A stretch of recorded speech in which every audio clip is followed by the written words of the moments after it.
The rain fell softly against the window pane of the old cottage at the end of Lavender Lane. It was not a harsh rain, nor a threatening one. It was the kind of rain that seemed to apologize for arriving at all, each drop tapping so gently against the glass that it might have been a polite visitor knocking before entering. The sound was steady and rhythmic, a natural lullaby that the world had been singing to itself for millennia, long before anyone thought to write down melodies or invent words for the feeling it created inside the chest. That feeling, the one that begins as a warmth behind the sternum and spreads slowly outward through the shoulders and down the arms and into the fingertips, was exactly the kind of feeling that the tiny family who lived behind the baseboard of the cottage's kitchen wall had come to know as their own particular brand of ordinary. They were called the Briarwoods, though they had not chosen this name themselves.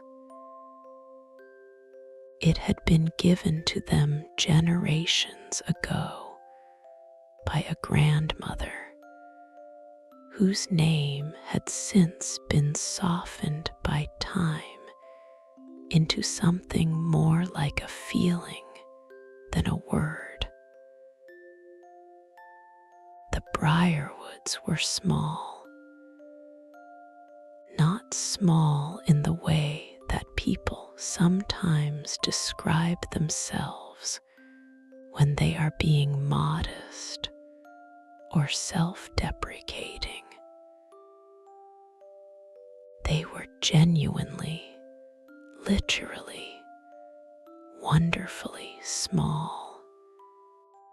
Each member of the family stood roughly 3 inches tall, which meant that the world they inhabited was one of extraordinary scale. A single acorn cap served as a breakfast bowl. A thimble held enough tea for 2. A penny dropped carelessly on the kitchen floor above their heads was a disk of copper so vast that it could cover the entrance to their home like a heavy door left slightly ajar. Their home itself was a marvel of quiet engineering. It had been built over many years, across many generations, in the narrow space between the kitchen wall and the baseboard that ran along its bottom. The entrance was a small gap where the wood had warped just slightly away from the plaster, a gap so narrow that a human eye passing over it would register nothing at all. But to the Briarwoods, it was a proper doorway, wide enough for two to walk through side by side, with a small lintel carved from a splinter of oak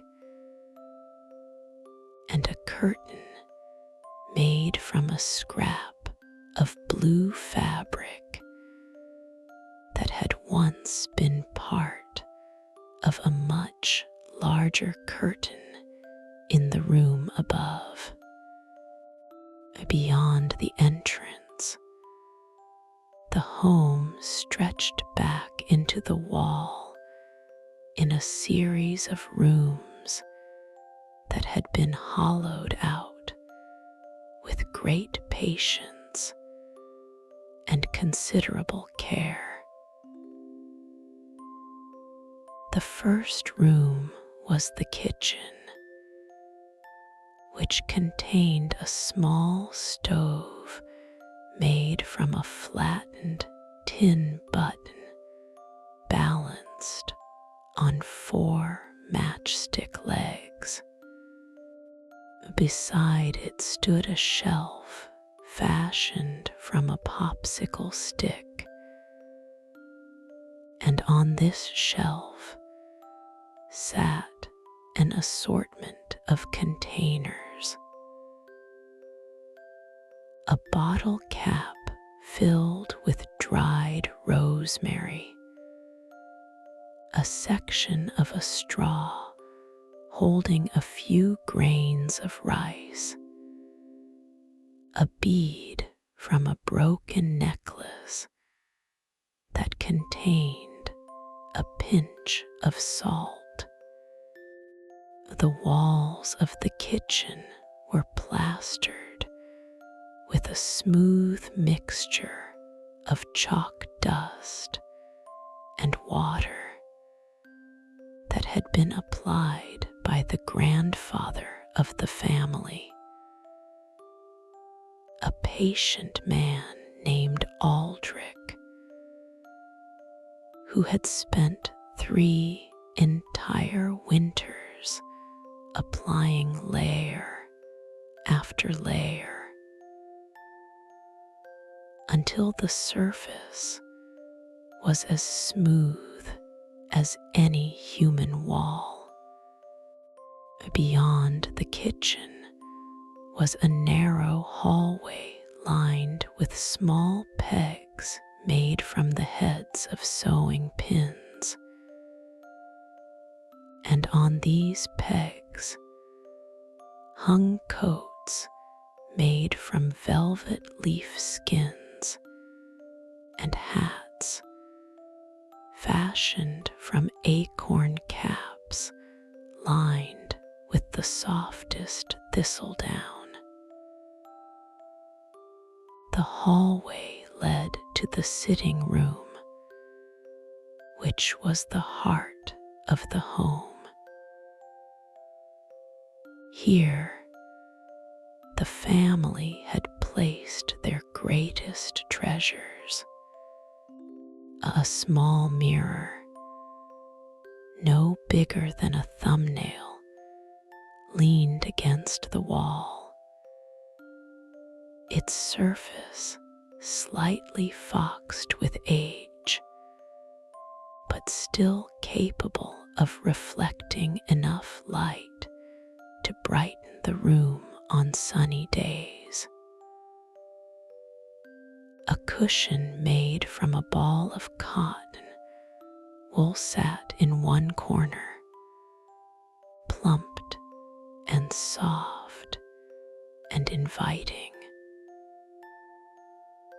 A tiny bookshelf, constructed from 6 matches laid side by side, with 2 more forming the ends, held a collection of books that had been written by hand on squares of paper cut from the margins of discarded newspapers.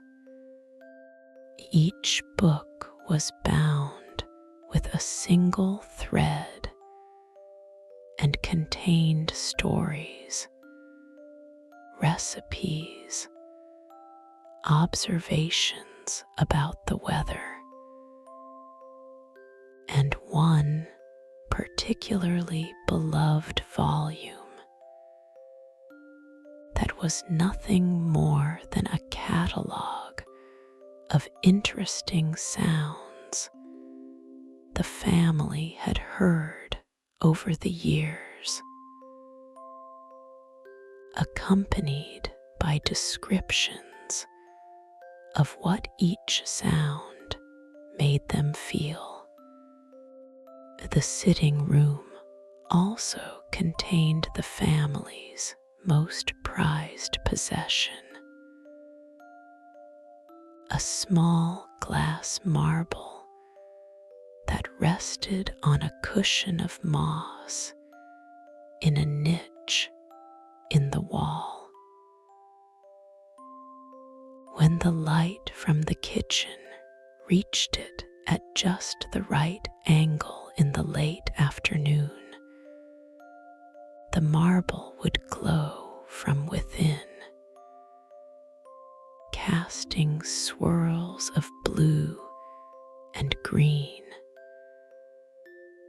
and white across the walls of the sitting room like a tiny aurora borealis contained in a sphere. The family had found the marble years ago, rolling in a dusty corner of the cellar, and had spent an entire day carrying it up the stairs and through the gap in the baseboard and down the hallway to its current resting place. It had been worth every moment of the journey. Beyond the sitting room were the bedrooms. There were 3 of them, each just large enough for a small bed made from a walnut shell half filled with the softest moss and covered with a blanket made from a scrap of flannel.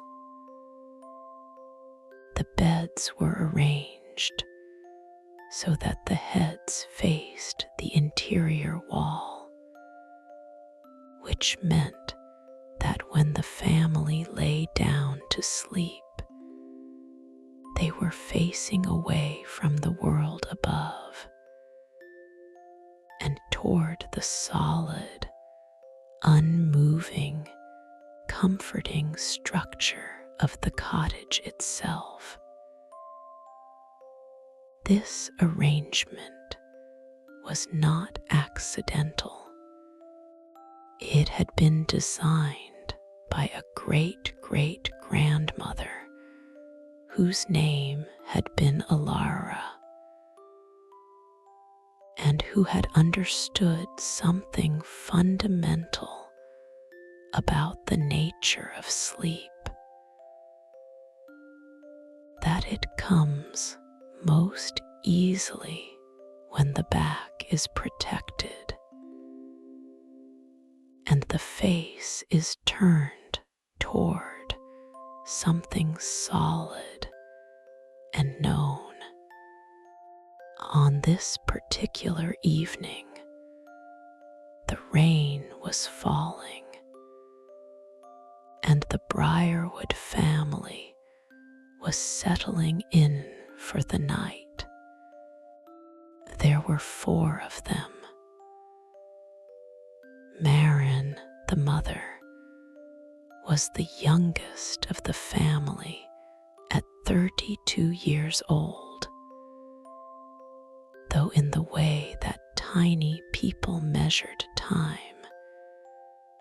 This made her roughly equivalent to a woman in her early 40s in the human world.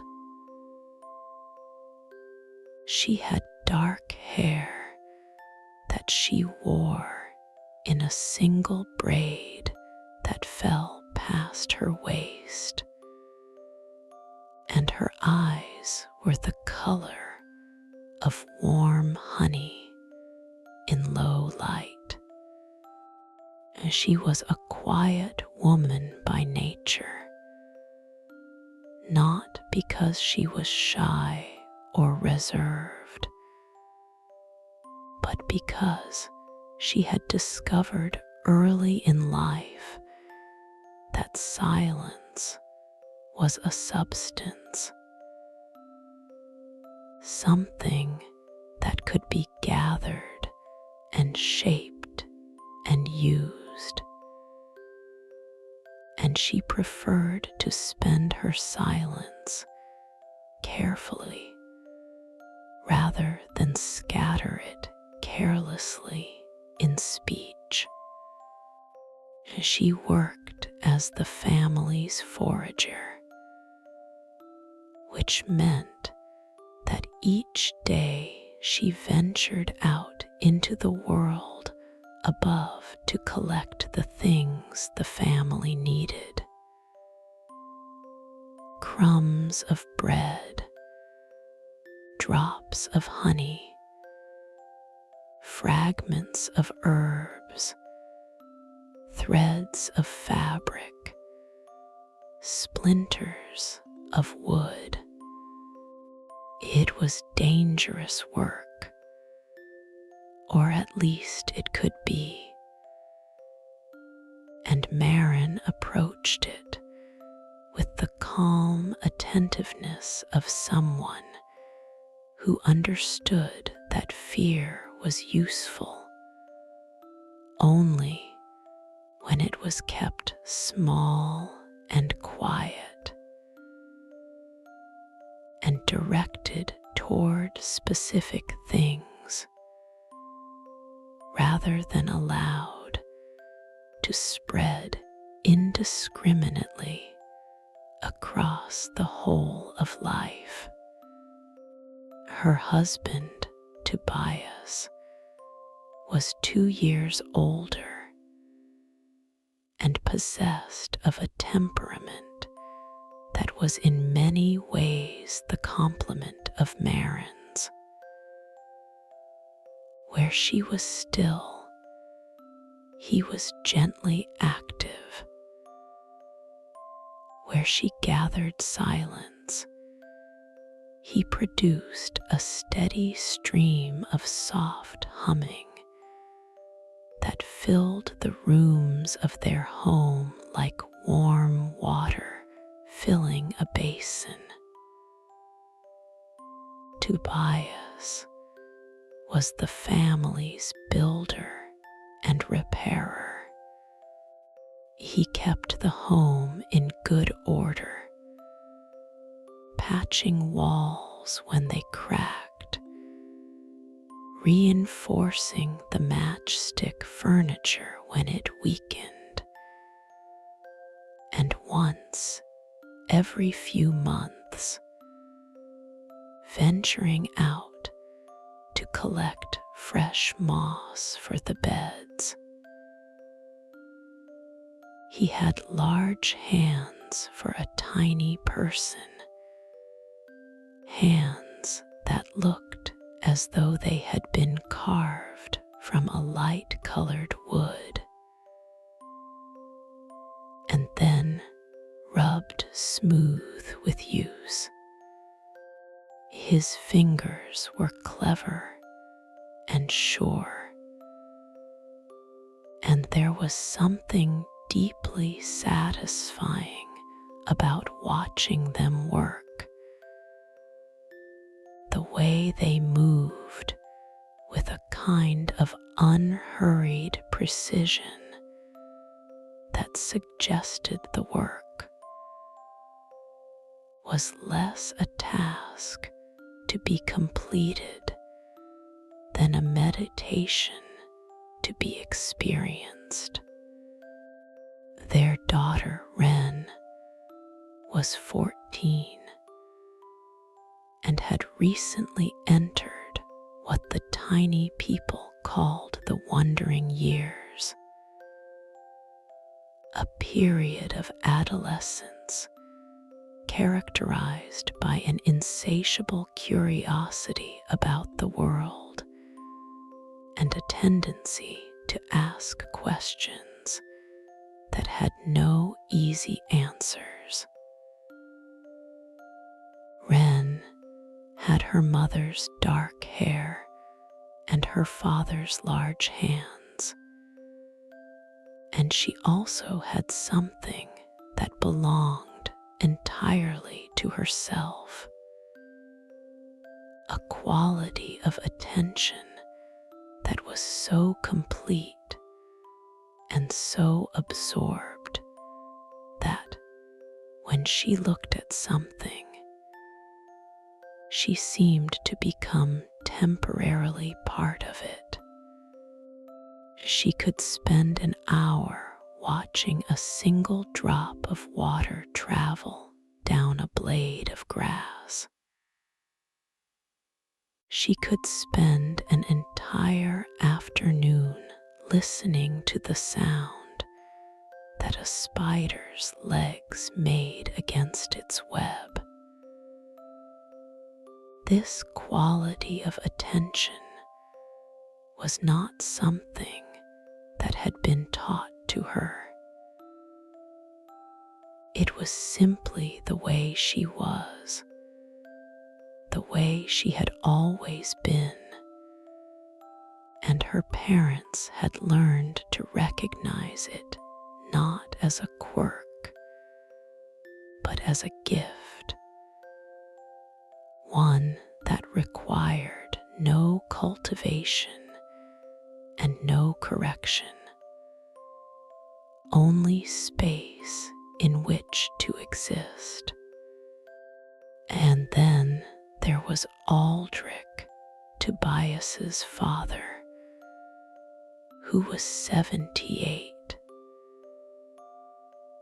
and who had been slowing down for the past several years in a way that was neither dramatic nor alarming, but simply gradual, like the slowing of a clock that was not broken, but had simply decided to keep time at its own pace. Aldrich lived in the smallest of the 3 bedrooms, and he spent much of his days sitting in the sitting room in his cotton wool cushion, looking at the marble or out through the small gap in the baseboard at the strip of kitchen floor that was visible from his position. He did not speak as much as he once had, but when he did, his words carried a weight that made everyone in the room stop what they were doing and listen, not because he said anything particularly profound or surprising, but because he said exactly what he meant. And in a world that so often used words as decoration or distraction, this simplicity was startling and valuable. It was Marin who first noticed that the rain had begun. She had been in the kitchen, sorting through the day's forage, which consisted of a small pile of crumbs that she had collected from beneath the human toaster. A single grain of sugar that she had found on the counter, and a fragment of dried lavender that had fallen from a bunch hanging by the window. She had arranged these items on a square of brown paper and was examining them with the quiet satisfaction of someone who understood that abundance was not a matter of quantity, but of attention. When she heard it, the soft, irregular tapping against the window above, she paused and tilted her head slightly, the way a bird does when it is listening. The sound was faint where she was, muffled by layers of wall and baseboard, but it was unmistakable. Rain. She closed her eyes for a moment and let the sound wash over her, and she felt the familiar warmth begin to spread through her chest, the one that always came with the rain. She had loved rain for as long as she could remember. For the tiny people, rain meant safety. It meant that the humans who lived in the cottage would stay indoors, which meant that the kitchen would be empty, which meant that the floor above the Briarwood home would be still and quiet. Rain meant that the world contracted to the size of the cottage, and the cottage contracted to the size of the kitchen, and the kitchen contracted to the size of the space behind the baseboard. And in that contraction, everything became closer and warmer and more immediate. Marin opened her eyes and finished sorting the forage. She placed the crumbs in a bottle cap, the grain of sugar in a small divot in a piece of bark, and the lavender fragment in a tiny clay dish that Aldrich had made years ago from mud and had baked in the warmth behind the tin button stove. Then she walked through the hallway to the sitting room, where she found Tobias sitting on the floor, carefully winding a length of thread around the leg of a small chair that had developed a wobble. "Rain," she said softly. Tobias looked up and smiled. He did not need to ask what she meant. The word was enough. He set down the thread and the chair and stood up, and without saying anything, he walked to the small niche in the wall where the marble sat on its bed of moss. He reached in and adjusted the angle of the marble very slightly, turning it perhaps a quarter of an inch to the left. This was something he did whenever it rained. The marble, he had discovered long ago, did not need direct sunlight to glow. On rainy days, when the light in the kitchen was diffuse and gray, the marble would absorb even that diminished light and release it slowly, creating a softer glow than usual, one that was less like an aurora and more like the light that exists inside a closed eye when the sun is shining on the other side of the eyelid. By adjusting the marble's angle, Tobias could direct this glow toward the center of the sitting room, where it pooled on the floor like a small puddle of captured twilight. "Good," he said, and the single word carried the full weight of his contentment. Wren appeared in the doorway of her bedroom.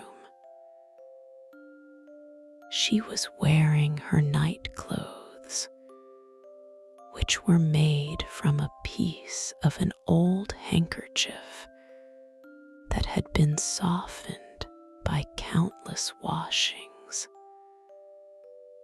until it felt like nothing at all against the skin.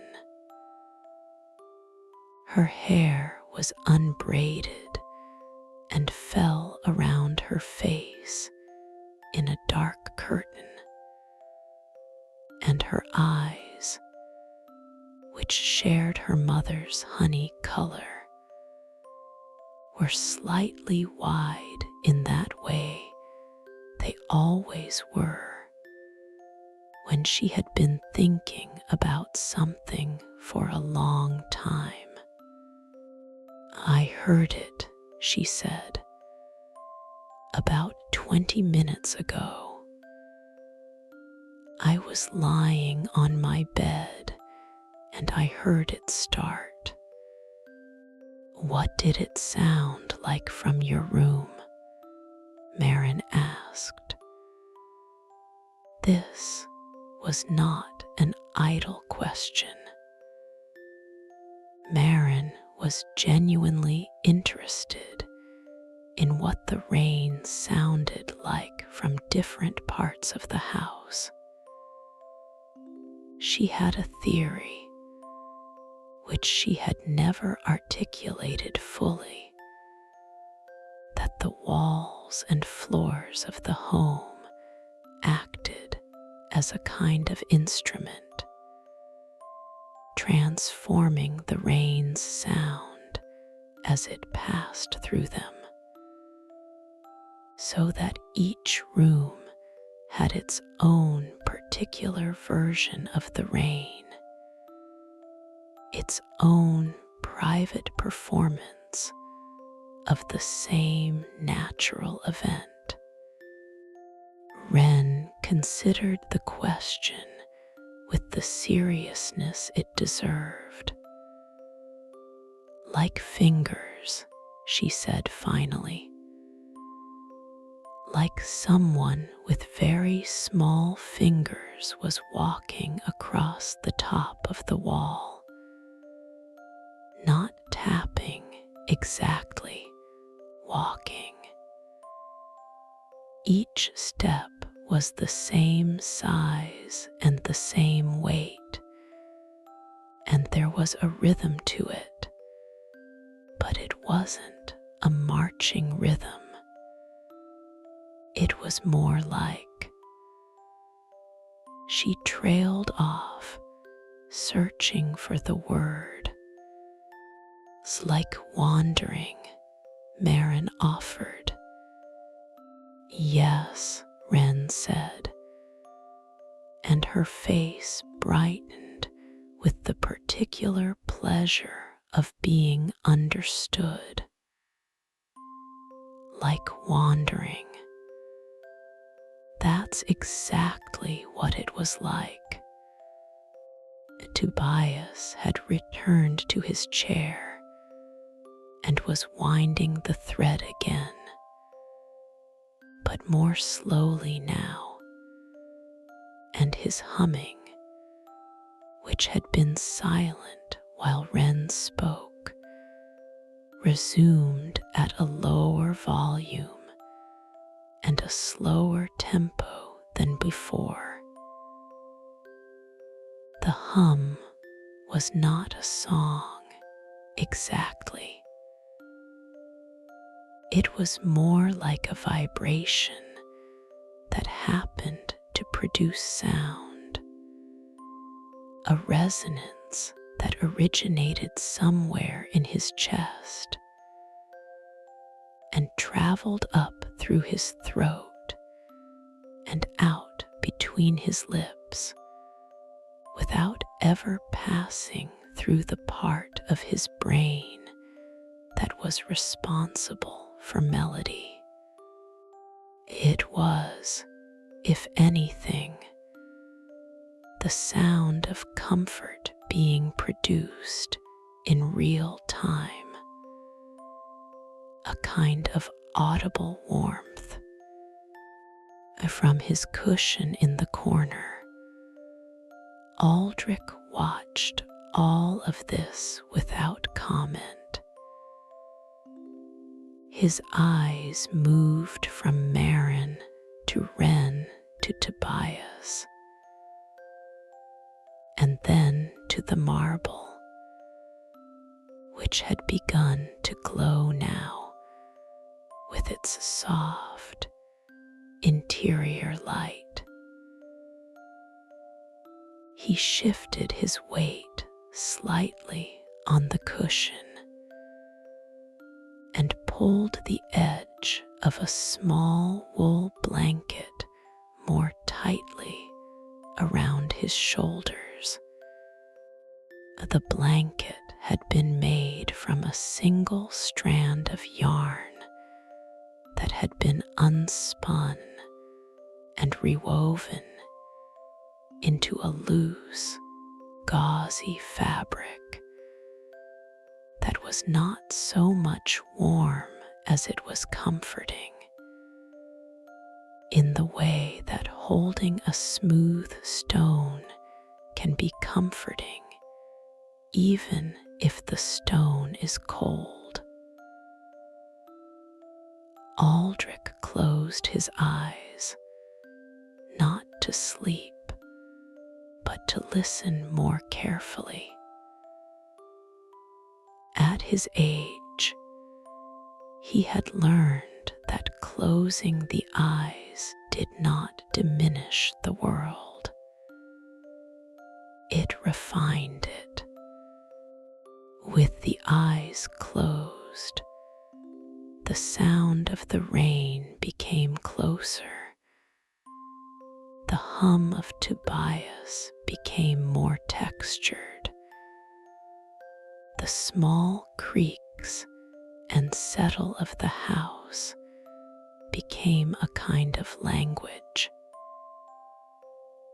And Aldrich understood that language the way one understands a lullaby. Not word by word, but in its entirety, all at once, as a single impression of safety and stillness. Marin began to prepare the evening meal. This was a ritual that she performed with the same careful attention that she brought to foraging, and it followed a pattern that had been established so long ago that no one in the family could remember a time before it. First, she lit the stove. This was done by striking a small piece of flint against a piece of steel that had been filed down from a human sewing needle. The spark landed on a tuft of dried moss that had been treated with a drop of olive oil, and the moss caught and held the flame with a gentle insistence that was almost polite. Marin placed a small copper disc cut from a piece of tubing on top of the stove and added a few drops of water from a thimble. The water began to heat immediately, and Marin added the crumbs of bread, the grain of sugar, and a pinch of the dried rosemary from the shelf. She stirred the mixture with a toothpick and watched as the crumbs softened and the sugar dissolved, and the rosemary released its fragrance, which rose from the copper disc in a thin, fragrant wisp that curled upward and was absorbed by the chalk-plastered wall. While the meal cooked, Marin set the table. This consisted of a flat piece of bark laid across two small stones, upon which she placed 4 acorn-cap bowls and 4 thimble cups. She then took a small pair of scissors, no larger than a human fingernail, and snipped the fragment of dried lavender into 4 equal pieces, placing 1 in each bowl. The lavender was not part of the meal itself. It was a garnish, a touch of beauty and intention that Marin added to every meal she prepared, regardless of how simple the meal might be. She had learned this practice from her own mother, who had learned it from her mother before her,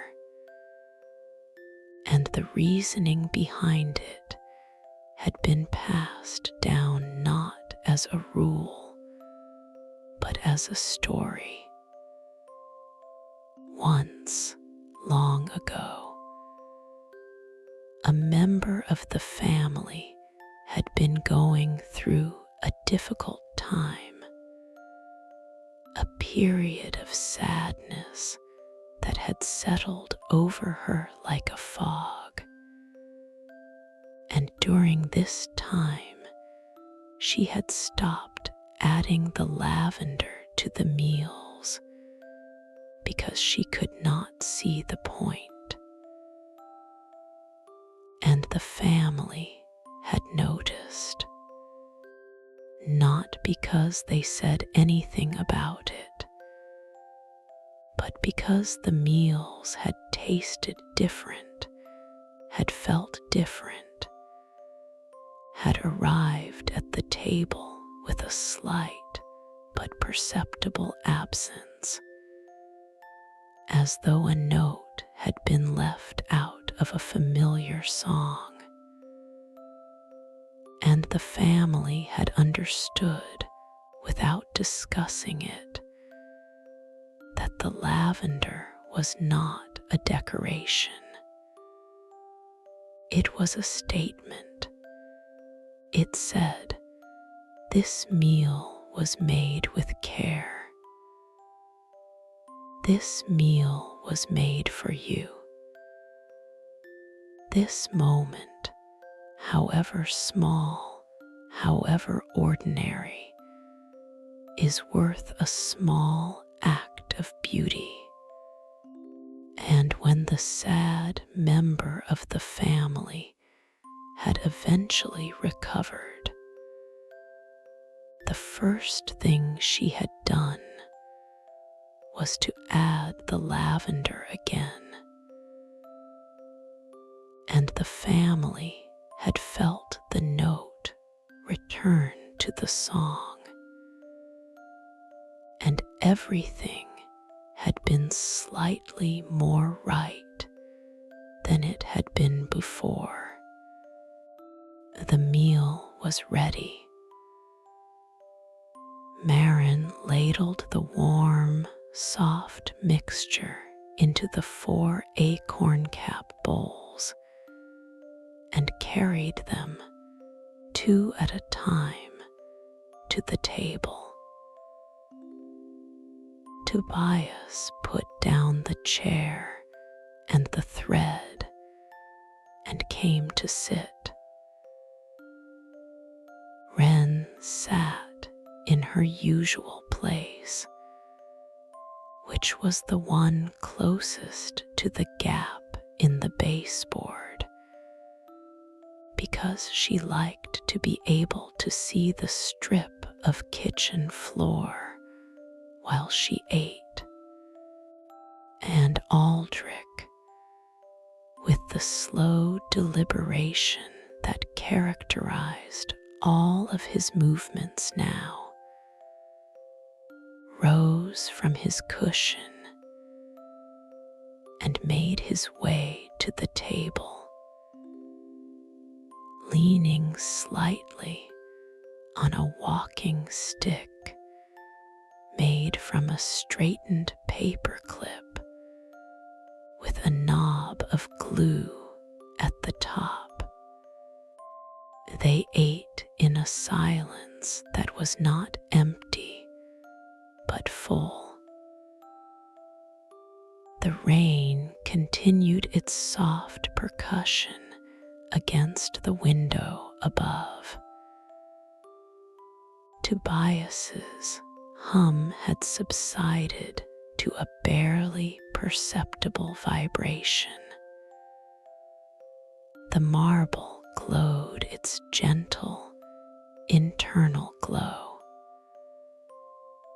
The warmth from the stove radiated outward and filled the rooms of the home with a heat that was not fierce, but consistent, like the heat of a hand held near but not touching. After the meal, Wren cleared the bowls and washed them in a small basin of warm water, drying each one with a corner of a cloth and placing them back on the shelf. This was her chore, and she performed it with the same thoroughness that she brought to everything, examining each bowl after washing it to make sure no residue remained, holding each one up to the light of the marble to check for spots. When she was satisfied, she returned to the sitting room and sat on the floor near her father's feet. "Tell me about the house," she said. This was a request she made often, and it was never the same request twice. Sometimes she wanted to hear about the construction of the home, about how Aldrich had plastered the walls, or how Tobias had built the bookshelf. Sometimes she wanted to hear about the history of the family, about the grandmother whose name had become a feeling, about the great-great-grandmother Alara, who had designed the bedrooms so that they faced the interior wall. Tonight, though, the request was about the house itself, the cottage, the human structure that contained and protected the tiny family's world. Tobias looked at Marin, and Marin looked at Aldrich, and it was Aldrich who spoke, because the house was his story more than it was anyone else's. He had been born in this house, as had his father before him, and his father's father before that. The family's history and the house's history were, for Aldrich, the same story told from different angles. "It was built," he said slowly, his voice like the sound of a page turning, "by a man who wanted a quiet life. That's what I was told, and that's what I believe. He chose this spot because it was at the end of the lane, and the lane ended in a field, and the field ended in a wood. And beyond the wood, there was nothing but more fields and more woods until you reached the sea, which was too far away to hear, but close enough to feel on certain days when the wind came from the right direction." He paused and took a breath, and the family waited, because they knew that Aldrich's pauses were not empty spaces, but filled ones, intervals in which the next part of the story was being assembled from memory and feeling. He built the house with his own hands, Aldrich continued. Not quickly. He took 3 years over it, and when people asked him why he was taking so long, he said that he wasn't taking long. He was just not hurrying, and that these were not the same thing. He laid each stone himself and checked each one by running his hand over its surface, the way you might run your hand over the surface of a table, feeling for imperfections. If a stone didn't feel right, he set it aside and chose another. He did the same with the wood. Every beam, every plank, every floorboard was selected by touch. The house was built, in a sense, by a man who was listening to the materials and waiting for them to tell him whether they were willing to become part of what he was making. Wren had drawn her knees up to her chest and was resting her chin on top of them, her eyes wide and fixed on her grandfather. The marble's glow illuminated her face from the side, casting half of it in blue-green light and leaving the other half in warm shadow. The man lived in the house alone, Aldrich said. He was not lonely, or if he was, he had made a kind of peace with it that looked from the outside very much like contentment. He kept a garden, which he tended with the same unhurried attention he had brought to building the house. He read books. He played music on an instrument that I never saw, but whose sound I remember, though I was very young when I heard it. It was a low sound, a warm sound, a sound that made the walls of the house hum slightly,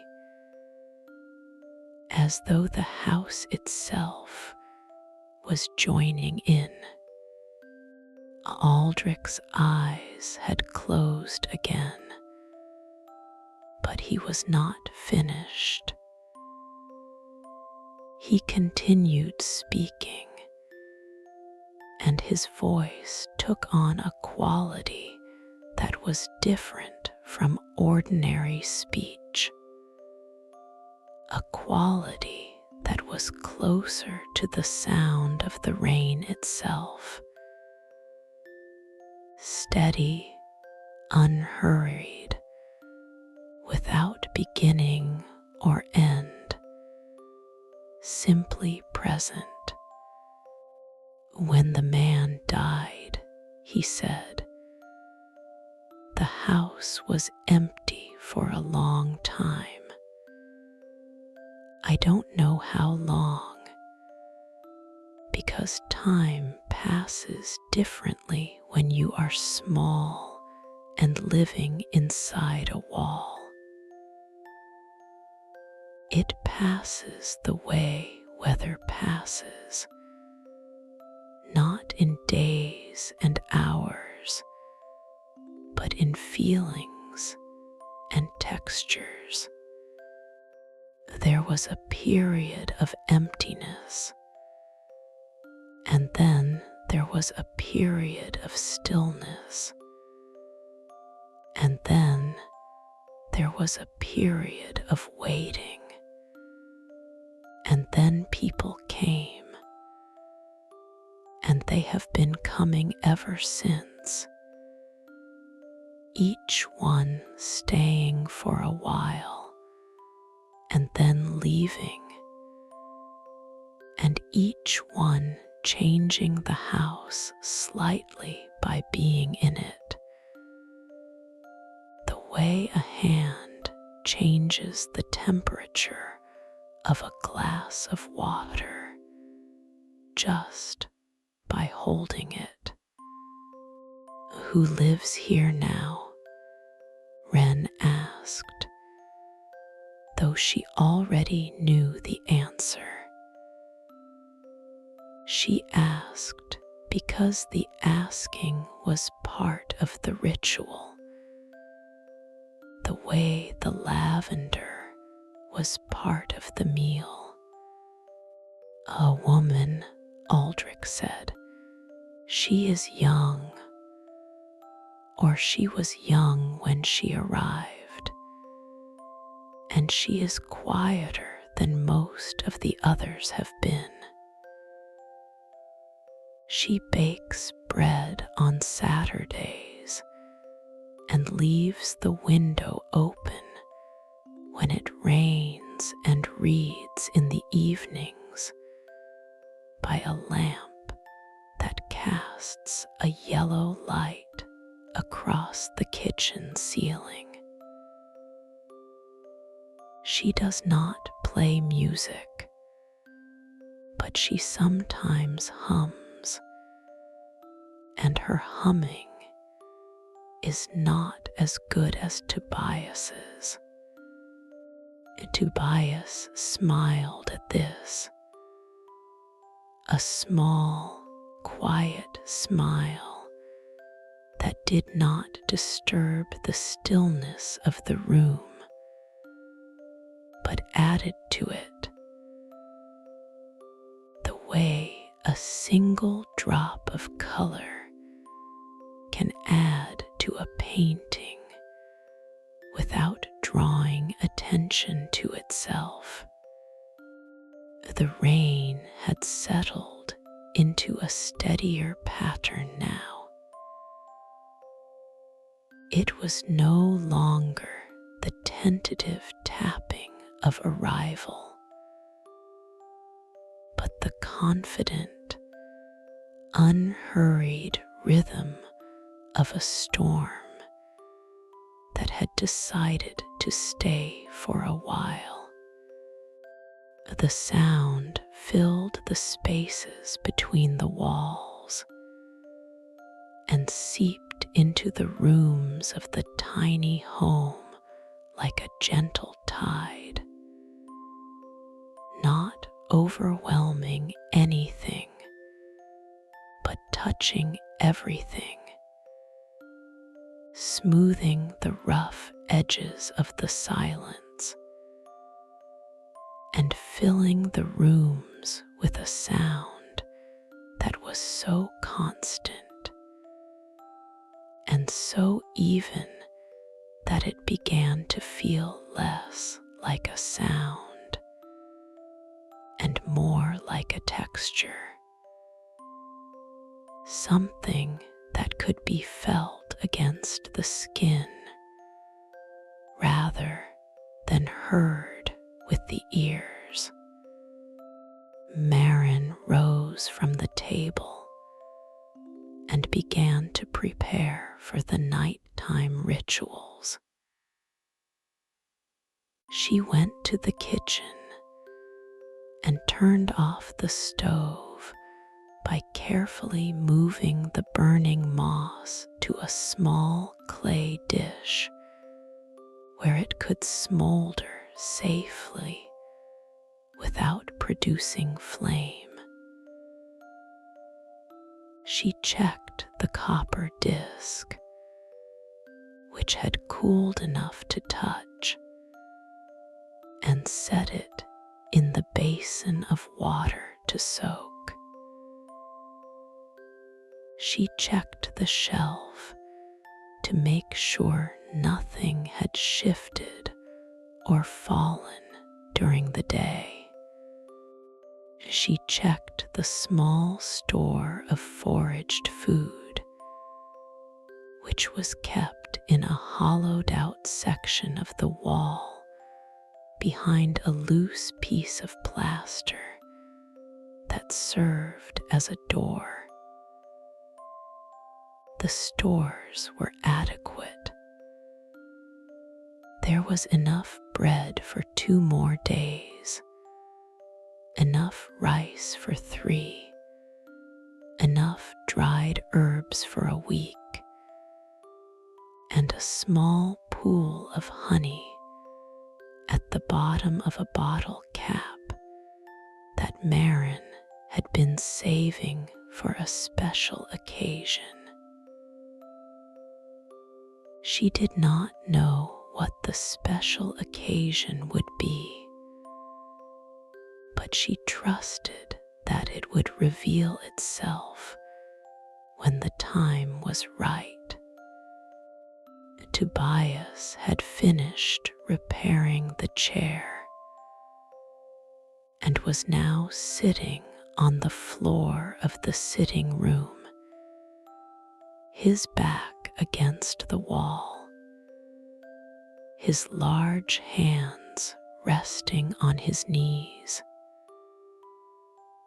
His eyes were open but unfocused, looking at nothing in particular, and his humming had stopped entirely, replaced by a stillness that was so complete that he seemed almost to have become part of the wall behind him.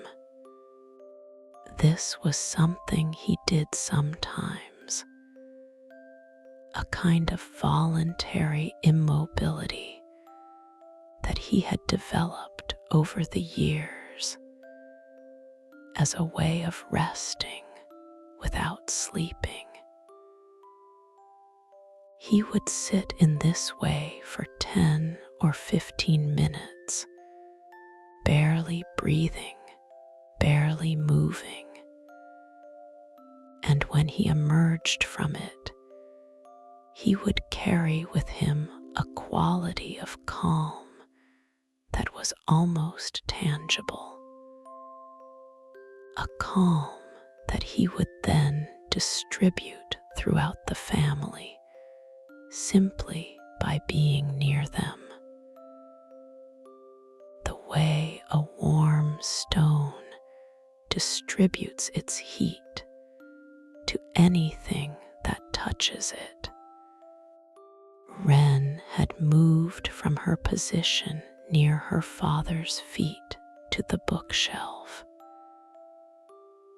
She had taken down the book of sounds and was turning its pages slowly, reading the entries in a whisper that was too quiet for anyone else to hear. The book contained dozens of entries, each one describing a sound and its associated feeling. Some of the entries were practical. The creak of the 3rd stair from the bottom meant that the human woman was coming downstairs. The sound of the back door opening meant that the wind had shifted. The sound of water dripping from the kitchen faucet meant that it was time to collect water for the family's supply. Other entries were more poetic, more personal, more difficult to explain. There was an entry about the sound that a particular moth made when it bumped against the window glass on summer evenings, a sound that was described as like a small question being asked by someone who already knows the answer. There was an entry about the sound of snow falling, which was described as the sound of the world deciding to be quiet. And there was an entry added recently in Wren's own handwriting about the sound of rain against the window, which was described simply as the sound of being inside. Aldrich had fallen into a light doze on his cushion, his breathing slow and even, his walking stick lying on the floor beside him where it had fallen from his hand. The wool blanket had slipped from one shoulder, and Marin, passing through the sitting room on her way back from the kitchen, stooped and gently pulled it back into place. She did this without waking him, with a touch so light and so precise that it was less like a movement and more like a thought made physical. Marin stood for a moment beside Aldrich's cushion and looked at his sleeping face. It was a face that had changed over the years in the way that all faces change, not dramatically, but accumulatively, each day adding a line here, a softening there, a gradual rearrangement of the features that made the face of the old man different from the face of the young man, without ever making it seem as though a different person was living inside it. Looking at Aldrich's face, Marin could see traces of Tobias in the set of the jaw and traces of Wren in the curve of the brow. And she could see something else, something that belonged to Aldrich alone, a quality of settledness, as though every experience he had ever had eventually found its right place inside him and was now resting there, not forgotten, but not restless either, simply at home. Marin moved quietly to the doorway and stood there, looking back at the sitting room. Tobias sat against the wall in his state of voluntary immobility. Marin sat by the bookshelf, reading her book of sounds in a whisper. Aldrich slept on his cushion, his chest rising and falling with the slow rhythm of deep rest. The marble glowed in its niche, casting its soft light across the room, and the rain continued its steady, gentle percussion against the window above. A sound that was no longer heard, but simply inhabited, the way the air in a room is inhabited, everywhere and nowhere, present and invisible. It was time for bed. Marin went to Wren first. She touched her daughter's shoulder gently, and Wren looked up from the book with an expression that was not startled, but simply returned, as though she had been far away and had been called back by the touch. "A bed," Marin said. Wren nodded and closed the book, placing it back on the shelf with the careful precision that characterized all of her actions. She stood and walked to her bedroom, pausing at the door to look back at the sitting room. She did this every night, Marin knew. It was a small act of farewell to the day, a way of acknowledging that the sitting room, which was the heart of the home during the waking hours, would become something different at night, quieter and stiller and more enclosed, and that this transformation was not a loss but a change, and that changes could be gentle. Wren climbed into her walnut shell bed and pulled the flannel blanket up to her chin.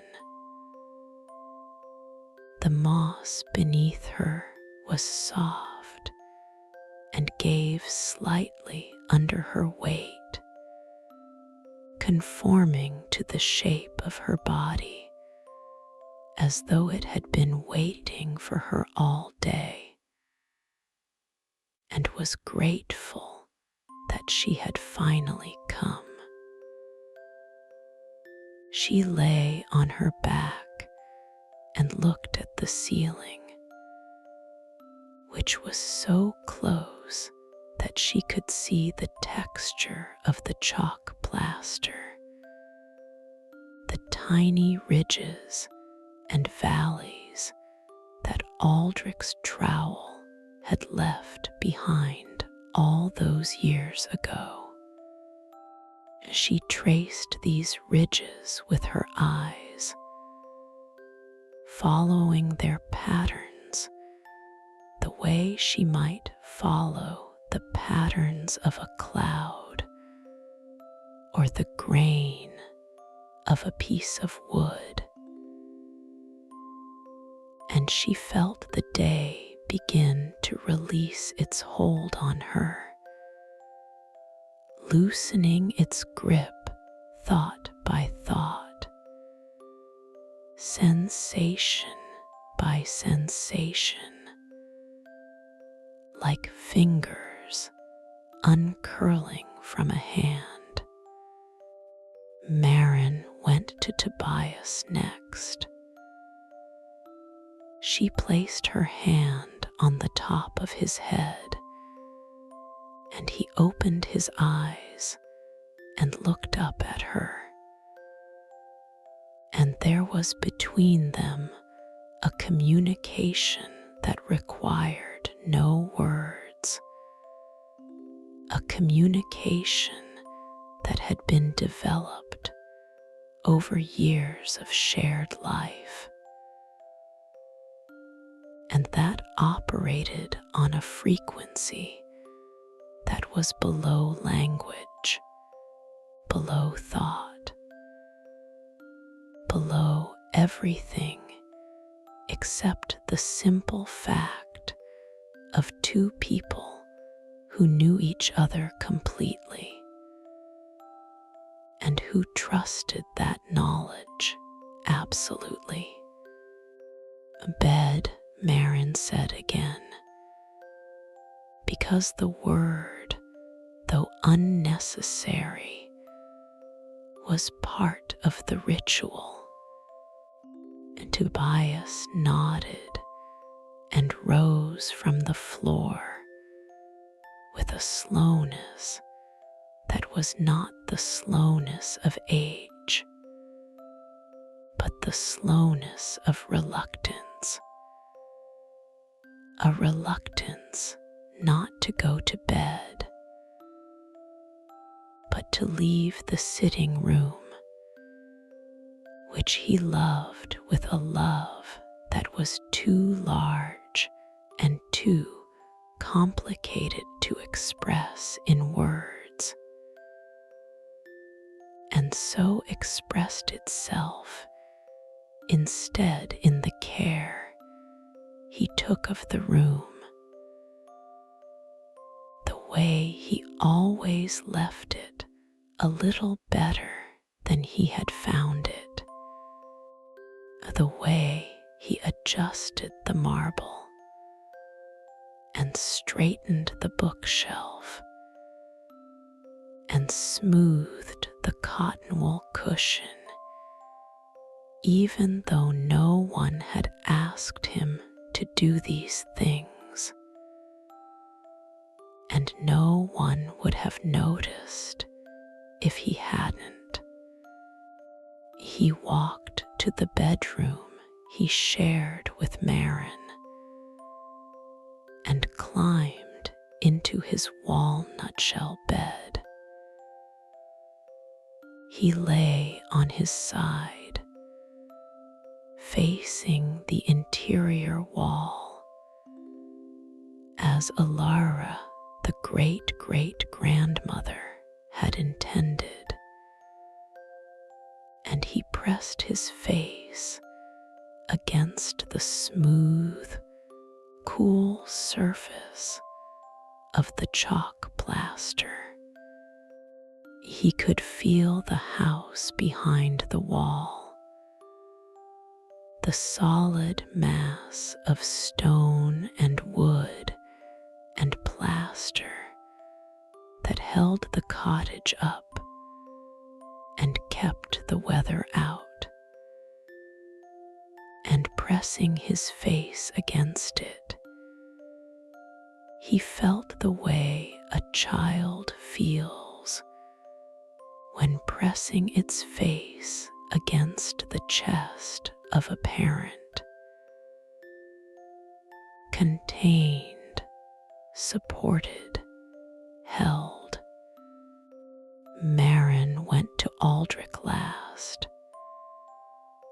He was still sleeping, but it was a light sleep, the kind that hovers on the surface of wakefulness like a leaf on water. Marin did not wake him.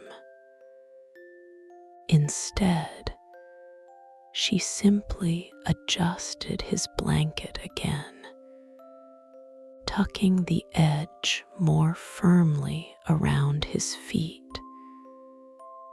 And then she touched his hair very lightly with the tips of her fingers.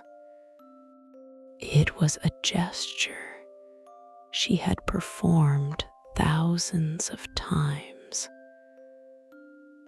a gesture that contained within it everything she felt for this man who had taught her husband how to build, and who had taught her daughter how to listen, and who had taught the whole family simply by being who he was, that slowing down was not the same as stopping. Then Marin went to her own bed and climbed in beside Tobias. She lay on her side, facing the wall, and she felt the warmth of Tobias's body behind her, not touching but present, a warmth that was less like heat and more like an atmosphere, a climate of comfort that surrounded her and filled the space between them with something that was almost tangible. The rain continued. In her bedroom, Wren lay in her walnut shell bed and listened to the rain with her eyes closed. She was not trying to sleep. She was doing something that she had discovered she could do on rainy nights, something that she had never told anyone about because she did not have the words for it, and because she suspected that the attempt to describe it would diminish it. The way describing a dream to someone else often makes the dream seem smaller and less real than it was when it was still inside the mind. What she did was this: she listened to the rain, and she let the sound of the rain become the only thing in her awareness. And then, very gently, she let herself become part of the sound, not in a metaphorical way, not in a poetic way, in a literal way, or at least in a way that felt literal to her. She felt the boundary between herself and the sound become thin, and then thinner, and then so thin that it was no longer a boundary at all, but simply a place where one thing became another. The way the edge of a cloud is not a line, but a gradual fading, a slow dissolve from white to blue. When she was in this state, which she thought of as being inside the rain, she could feel things that she could not feel at other times. She could feel the weight of the water as it fell, not heavy, but present, each drop carrying with it the memory of the cloud it had come from, and the promise of the ground it was going to.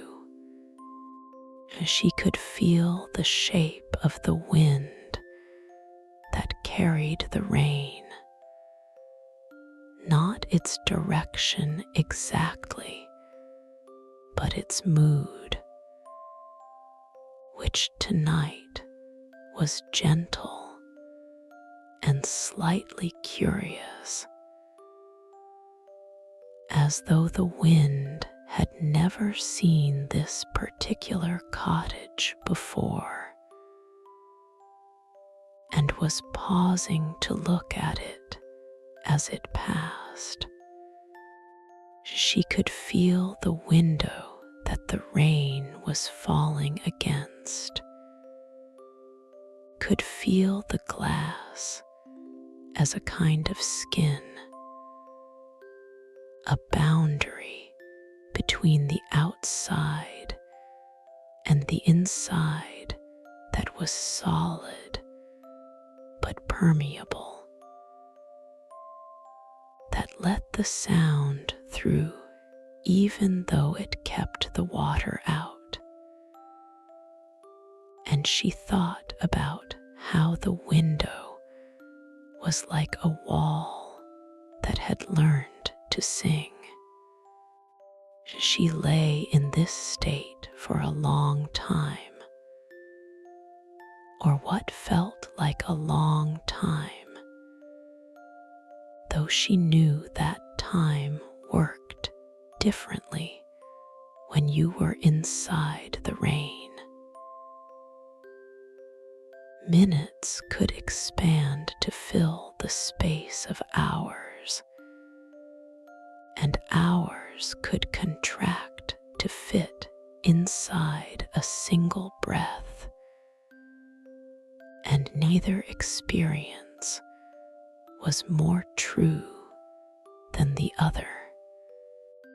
Eventually, without deciding to, she let the rain carry her down into sleep, and the descent was so gentle and so gradual that she did not notice it happening, the way you do not notice the moment you fall asleep, because the falling and the sleeping are the same thing, not two events in sequence, but a single event that is both the movement and the arrival. In the bedroom that Marin and Tobias shared, Marin was also falling asleep, though her path to sleep was different from Wren's. Marin did not go inside the rain. Instead, she lay in her bed and performed a mental inventory of the day, a practice she had developed over the years, and that she thought of as closing the house for the night. She went through each moment of the day in reverse order, starting from the most recent and moving backward. And as she reviewed each moment, she imagined herself closing a door on it, not locking it, just closing it softly, the way you might close a door on a room that you planned to return to the next day. The closing was not an act of forgetting, but an act of completion, a way of saying to each moment, "You are done now. You are whole. You do not need to continue into the night." She closed the door on the evening meal. She closed the door on the conversation with Aldrich about the house. She closed the door on Wren's question about the sound of the rain. She closed the door on the sorting of the forage, on the finding of the lavender fragment, on the walk home through the gap in the baseboard, on the moment when she had first heard the rain begin. She closed the door on each moment with the same gentle care. And as each door closed, the house inside her mind became quieter and more still, until there was only one door left open, and behind it was the feeling of climbing into bed and pulling the flannel blanket up and pressing her face against the cool wall. And she closed that door too, and the house was dark and quiet and still, and she was asleep.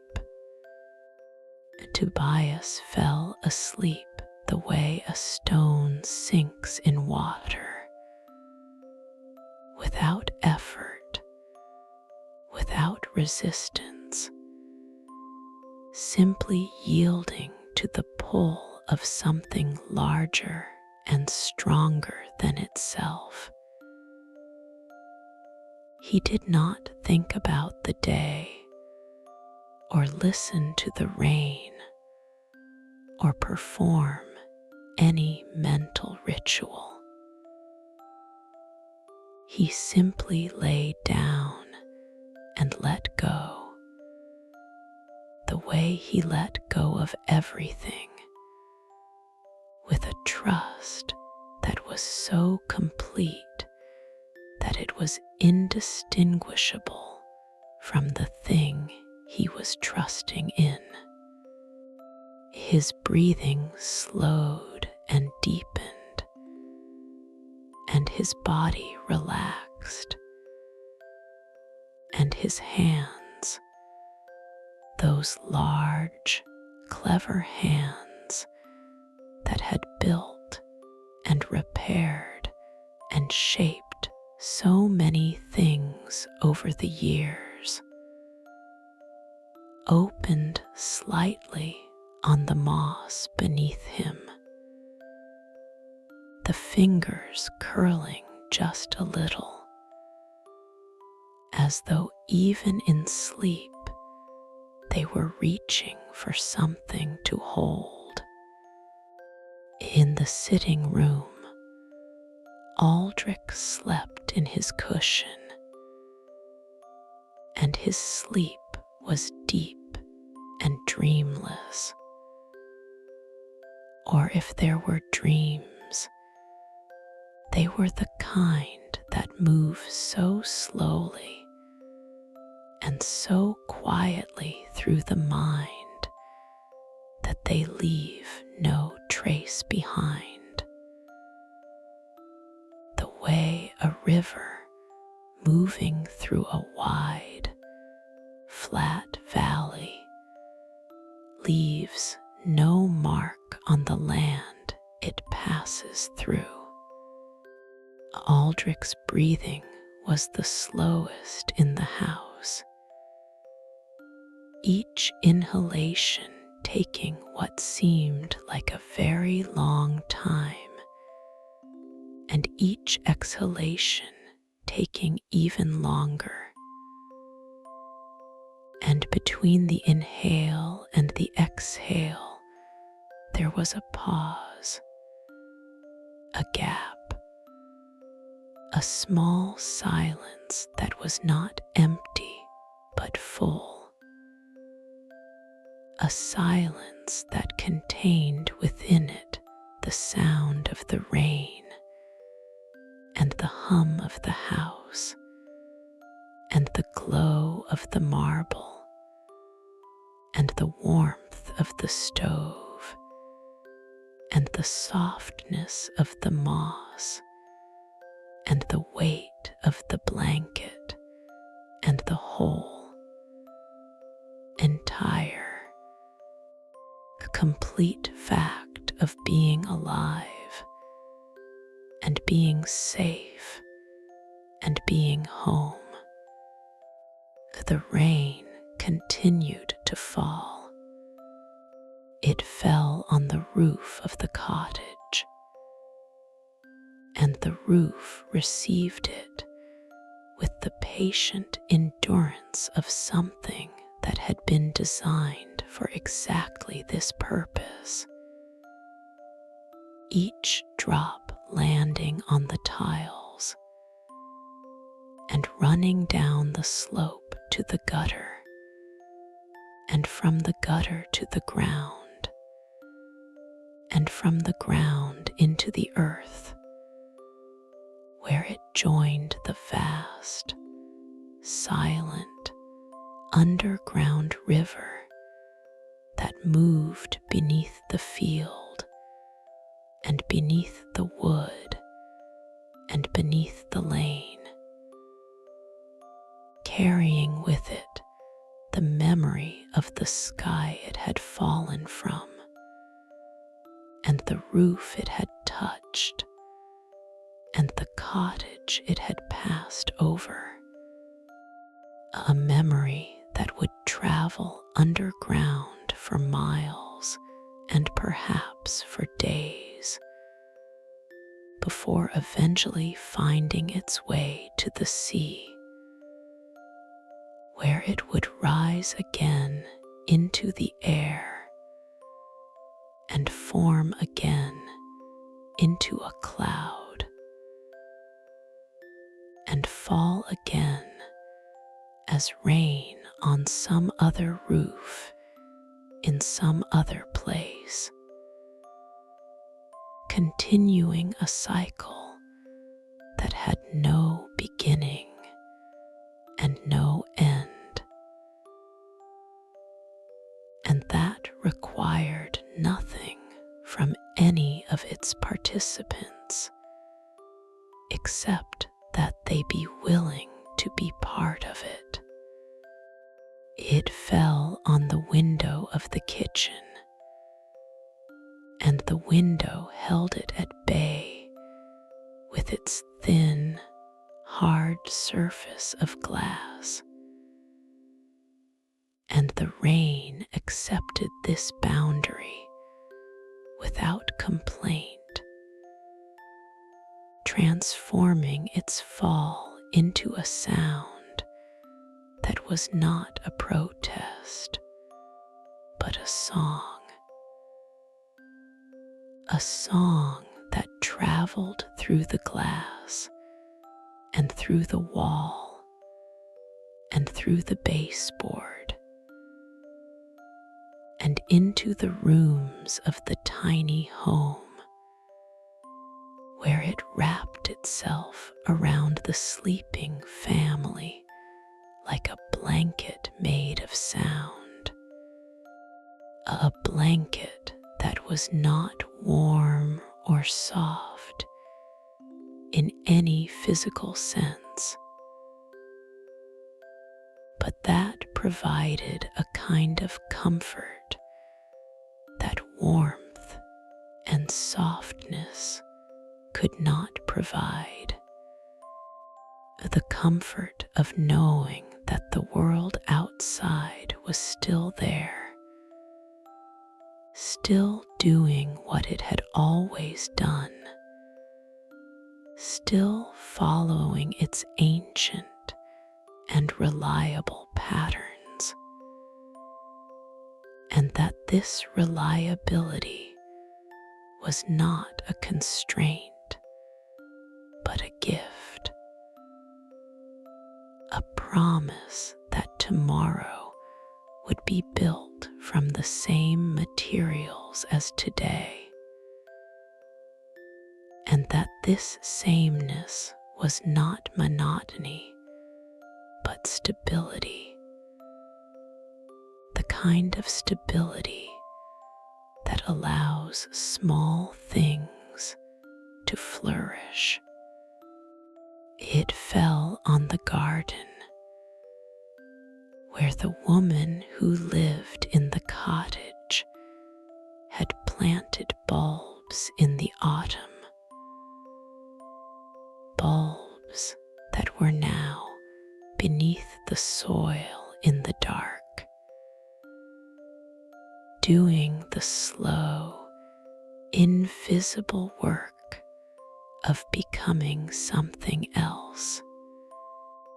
The rain reached them by percolating through the soil, drop by drop, each drop carrying with it a small amount of oxygen and minerals, and whatever else the water had picked up on its journey from cloud to ground. And the bulbs received these gifts and used them to build the structures that would, in a few months' time, push up through the soil and open into flowers, flowers that the woman would see and perhaps cut and bring into the kitchen and place in a jar on the windowsill, where they would add their color and fragrance to the room. And the Briarwood family, looking out through the gap in the baseboard, would see the flowers too, and they would understand them not as decorations, but as messages, messages from the dark earth that said, even in the coldest and darkest times, things are growing, things are changing, things are becoming, and you cannot see it yet, but it is happening, and it has been happening all along. It fell on the lane where it collected in the ruts and hollows of the dirt road and formed small puddles that reflected the gray sky above. These puddles were not permanent. They would evaporate when the rain stopped and the sun returned, leaving behind only the faintest trace of their presence, a slight darkening of the dirt that would fade within hours. But while they lasted, they were perfect, each one a small, complete world contained in a depression in the ground, a world that held within it an an inverted image of the sky and the trees and the cottage and everything else that stood above it. A world that was both a part of the larger world and separate from it. A world that existed for a short time and then was gone, leaving no scar, no residue, no evidence that it had ever been there at all. And in this ephemerality, there was something that was not sad, but beautiful.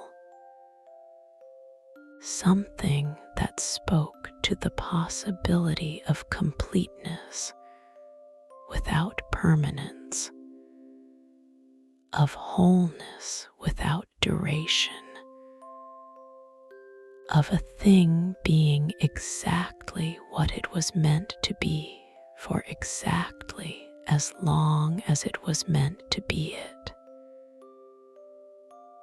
And then gracefully, quietly, without fuss or resistance, ceasing to be, for the night deepened. Inside the cottage, the woman who lived there had gone to bed some time ago. She had turned off the lamp in the kitchen, and the yellow light that had been cast across the ceiling was gone, replaced by the gray-blue light of the rainy night, which came through the window and spread across the kitchen floor in a faint, diffuse glow. The kitchen was empty and still. The table was bare. The chairs were pushed in. The toaster sat on the counter, cold and silent. The crumbs that Marin had collected from beneath it already replaced by new crumbs that would be collected on another day. The jar that held the lavender was dark now.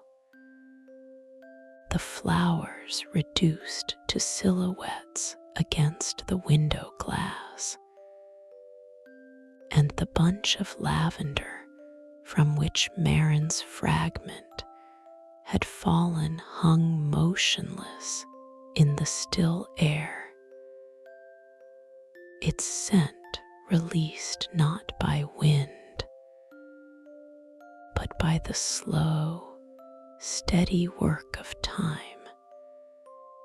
which was gradually drawing the oils from the dried flowers and releasing them into the air, where they mixed with the smell of rain and old wood and the faint, lingering aroma of the bread that the woman had baked the previous Saturday. The silence in the kitchen was not absolute. The rain was still falling against the window, and the house was still making its small, settling sounds. The creaks and groans and pops that old houses make as they adjust to changes in temperature and humidity. There was a clock on the wall, though it had stopped some months ago, and the woman had not yet noticed, or had noticed and not cared, and its silence was a different kind of silence from the silence around it, a deliberate silence, the silence of a thing that had once kept time and had now decided to stop, not because it was broken, but because it had finished. Behind the baseboard, the tiny home was also silent, but it was a different silence from the silence of the kitchen. The kitchen's silence was the silence of absence, of people having left and activities having ceased. The tiny home's silence was the silence of presence, of people having arrived at the place they were meant to be and activities having reached their natural conclusion.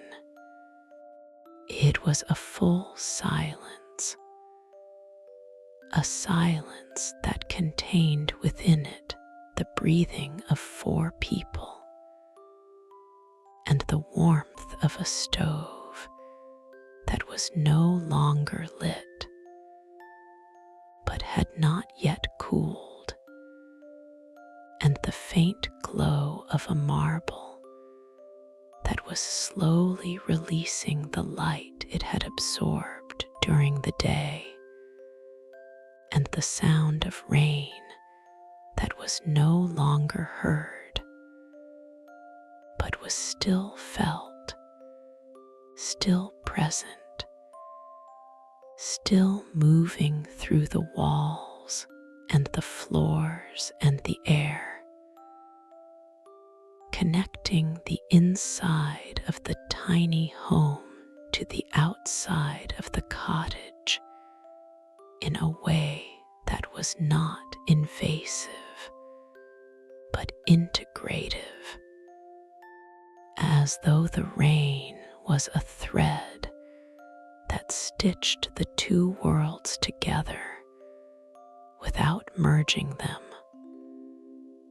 holding them close, but keeping them distinct, the way a seam holds 2 pieces of fabric together without making them into a single piece. In the deepest part of the night, sometime between the setting of the moon and the first pale suggestion of dawn, Wren stirred in her bed. She did not wake, not fully, but she surfaced from sleep the way a fish surfaces from deep water, rising briefly into a different element before descending again. In the moment of surfacing, she was aware of 3 things: the warmth of the moss beneath her, the weight of the flannel blanket above her, and the sound of the rain, which had not stopped, but had changed, becoming softer and more intermittent, the way a voice becomes times when the person speaking is tired and is thinking about stopping, but has not quite stopped yet. These three things entered her awareness in a single, simultaneous impression, and the impression was safe. Not safe as in protected from danger, because there was no danger to be protected from. Safe as in held, safe as in contained, safe as in exactly where I am supposed to be, doing exactly what I am supposed to be doing, which is sleeping, which is resting, which is allowing the body and the mind to do the work that they do when the waking self steps aside and lets them. She sank back into sleep, and the descent was even gentler than before, because this time she was not falling from wakefulness into sleep, but from one depth of sleep into another, a deeper depth, a depth where the individual drops of rain could no longer be distinguished from one another, and became instead a single, continuous sound, a sound that was less like rain and more like breathing, the breathing of the world, the slow in and out of something so large and so old and so fundamentally reliable that it made the concept of worry seem not just unnecessary, but absurd, like worrying about whether the sky would remember to be above you, or whether the ground would remember to be below. Marin dreamed, though she would not remember the dream in the morning. In the dream, she was walking through a field of tall grass, and the grass was moving in a wind that she could not feel, but could see, each blade bending and swaying in a slow, synchronized wave that traveled across the field from one end to the other. She was carrying something in her hands, though she could not see what it was because her hands were full of it, and she could not look down without losing the sense of the field around her, which she did not want to do. She knew, in the way that you know things in dreams, that what she was carrying was important, not because of what it was, but because of where she was taking it. And where she was taking it was home, and home was ahead of her, and she was walking toward it, and the grass was parting before her as she walked, not dramatically, but gently, as though making room for her was the most natural thing in the world. And the rain was falling on the field, but it was a different rain from the rain that was falling on the cottage. A warmer rain, a softer rain, a rain that felt like a blessing rather than a weather event. And she walked through it without getting wet. Or perhaps she was wet, but did not notice, because the wetness felt like something else. Something like being held, or being loved, or being part of something that was larger than herself, but that included her completely.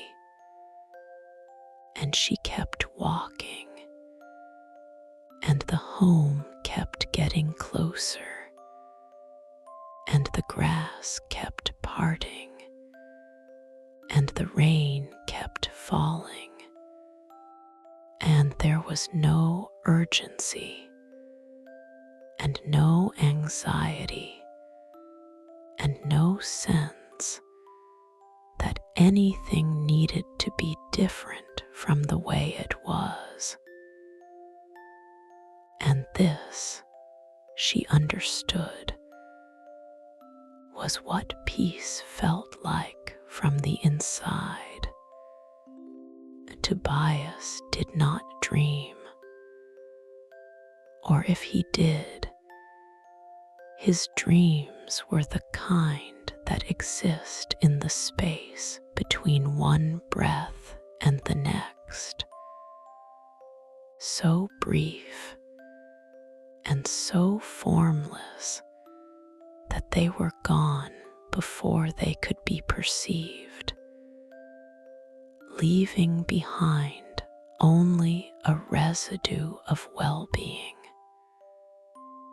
a feeling that something good had happened, but that the details were not important, that the thing itself was the feeling, and the feeling was the thing,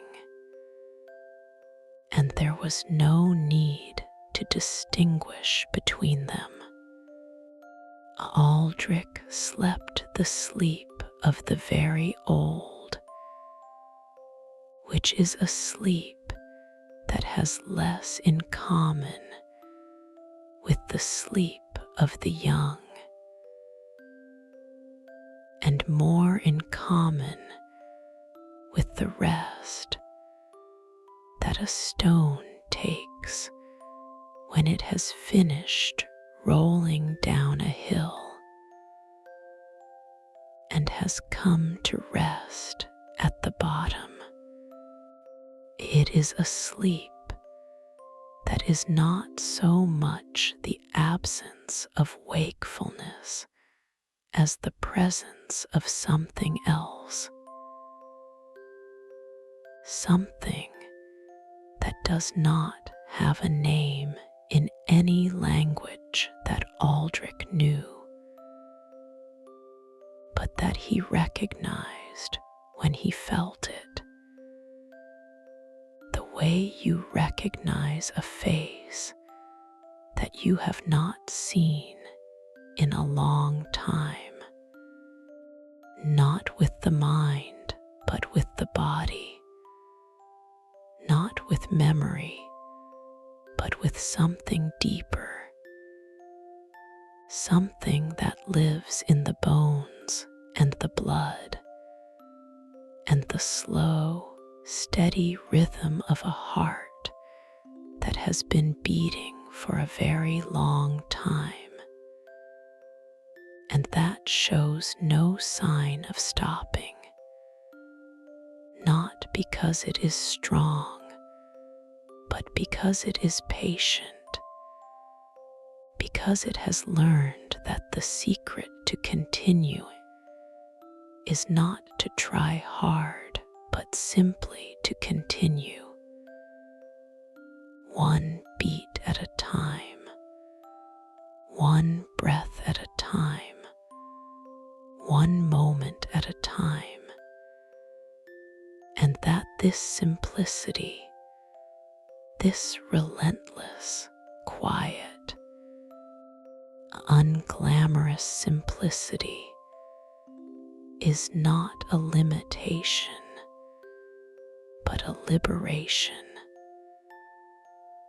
a release from the burden of having to be anything other than what you are, which is alive, which is enough, which is everything.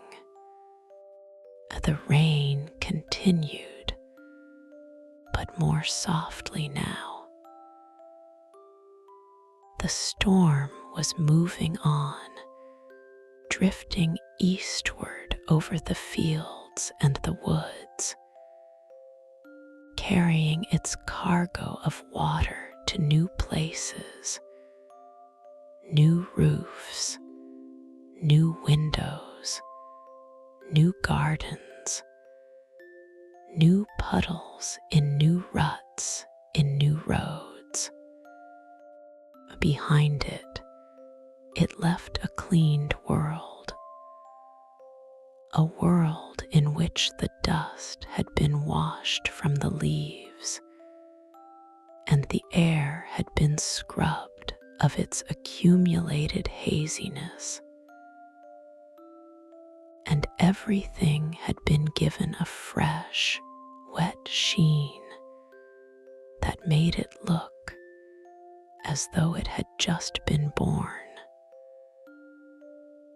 or as though it was being seen for the first time, which, in a sense, it was, because the world after rain is not the same world that existed before rain,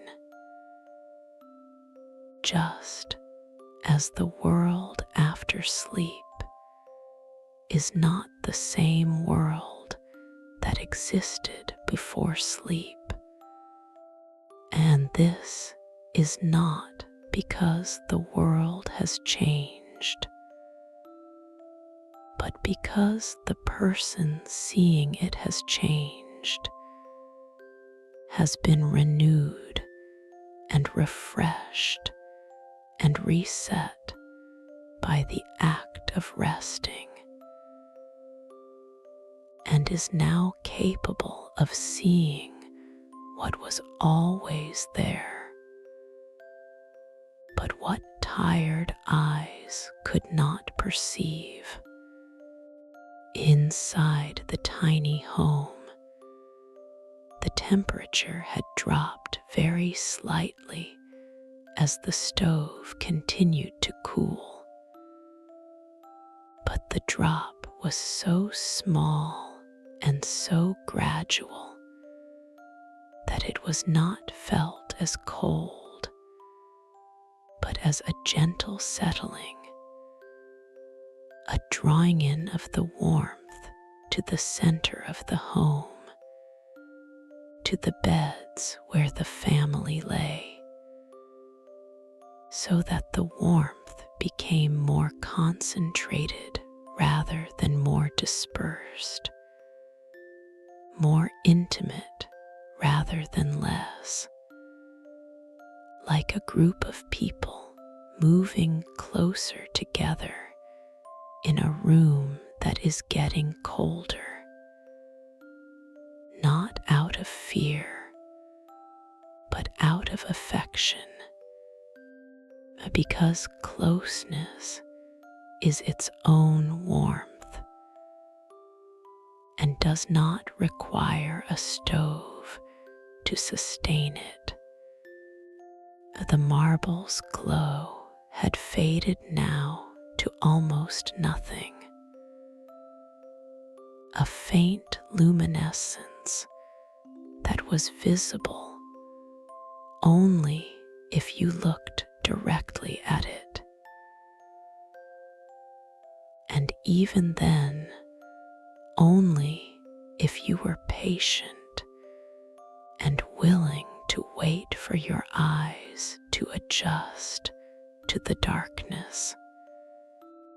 But it was still there, still glowing, still doing what it had always done, taking in light and releasing it slowly, transforming the harsh, direct sunlight of the afternoon into the soft, diffuse glow of the night, translating the language of day into the language of night, without losing any of the meaning in the translation. Because meaning, the marble seemed to understand, does not reside in the brightness of the light, but in the light itself.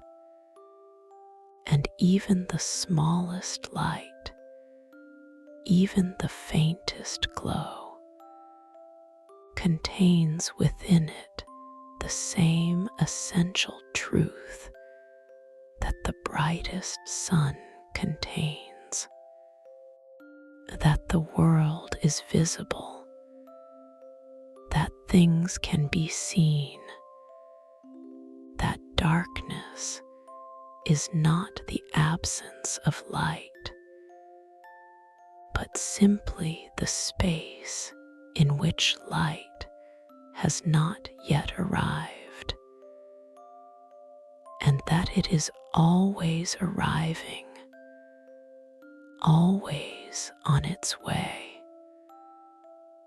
always moving toward the places that need it most. The night passed. It passed not quickly and not slowly, but at the speed that nights pass, which is the speed of the earth turning on its axis, which is a speed that is too slow to be perceived and too fast to be stopped, and that carries within it the entire, vast, complicated, beautiful machinery of the natural world. The gravitational pull of the sun and the moon, the tilt of the Earth's axis, the circulation of the atmosphere, the movement of the oceans, the migration of the birds, the blooming of the flowers, the falling of the rain, the sleeping of the small family behind the baseboard of the old cottage at the end of Lavender Lane.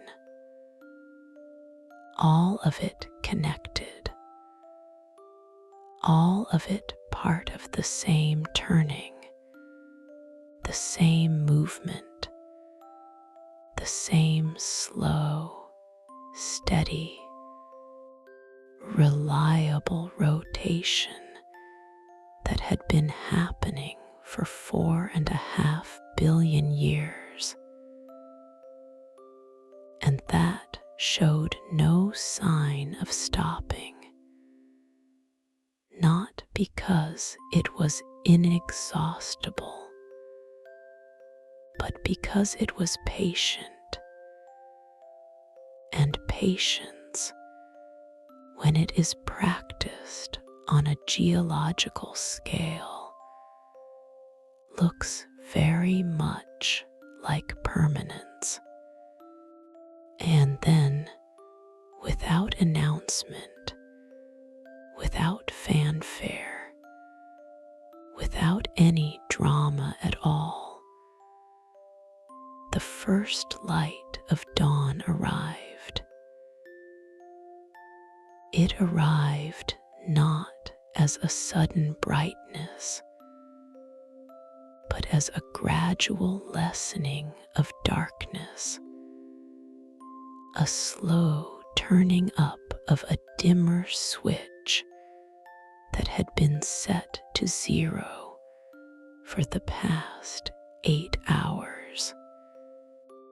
The sky outside the kitchen window, which had been the color of a deep, wet slate, began to lighten,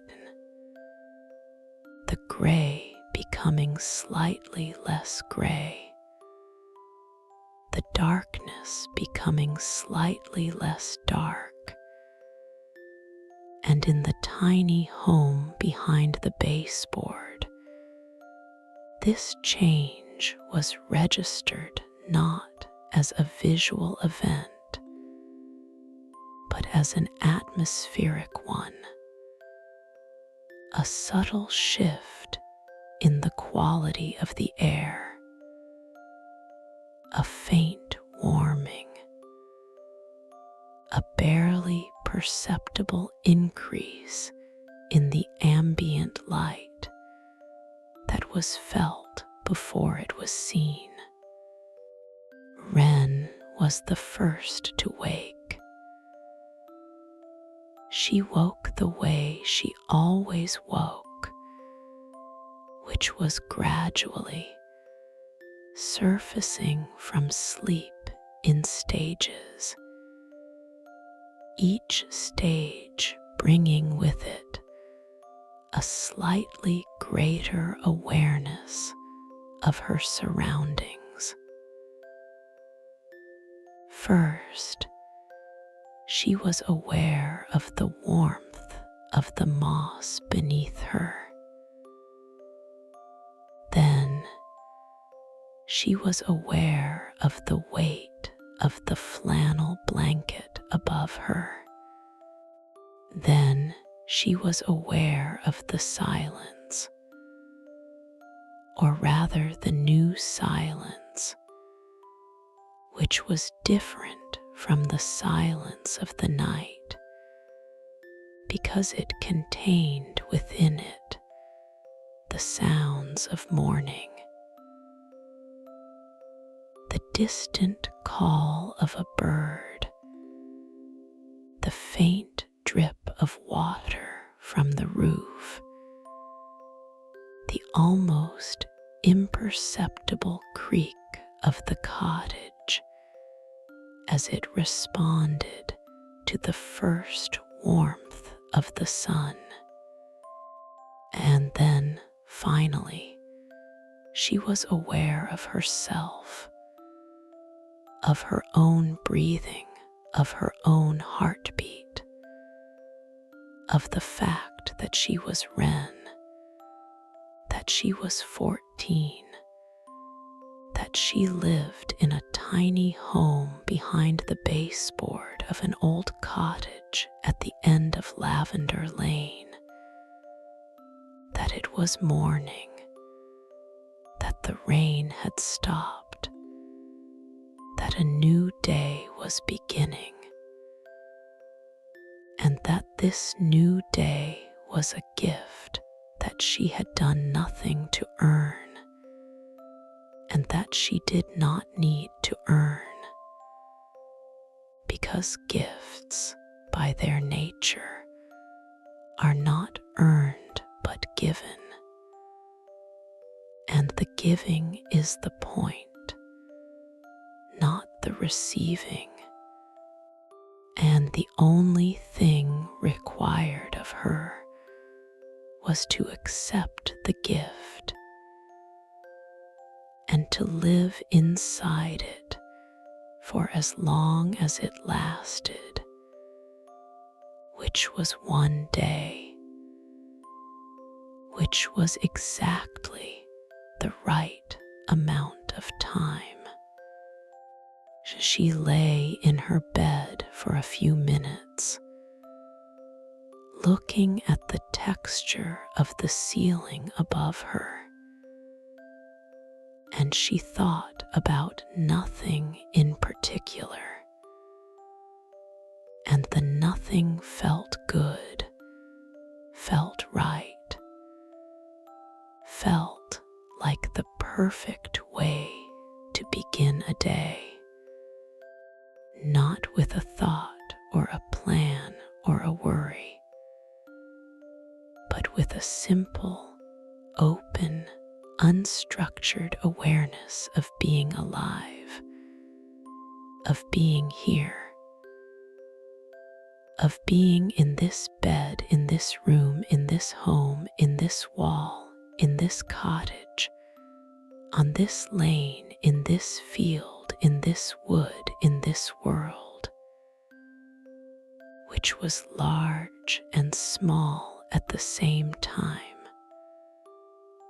Large when you thought about the sea and the sky and the stars beyond the sky, and small when you thought about the walnut shell bed and the flannel blanket and the texture of the chalk plastered ceiling. And both largeness and smallness were true, and the truth of one did not diminish the truth of the other. And this, Wren thought, or rather felt without thinking, was one of the things that made life so endlessly interesting, that it was always both larger and smaller than you thought it was, and that every time you thought you had found its edges, you discovered that it extended further in one direction or contracted further in another, and that the only way to live inside this paradox was to stop trying to resolve it and simply let it be what it was, which was everything. She heard her mother moving in the kitchen, the soft sounds of the morning routine beginning, the strike of flint against steel, the small whoosh of the moss catching fire, the quiet clink of the copper disc being placed on the stove, the gentle sound of water being poured from the thimble. These sounds were as familiar to Wren as her own heartbeat, and they carried within them the same message that they had carried every morning of her life. The day is beginning. The day is here. The day is ready for you. And all you have to do is get up and walk into it. She did not get up immediately. She allowed herself a few more minutes of lying in the warmth of the bed, listening to the sounds of her mother in the kitchen and the sounds of the world outside the wall waking up.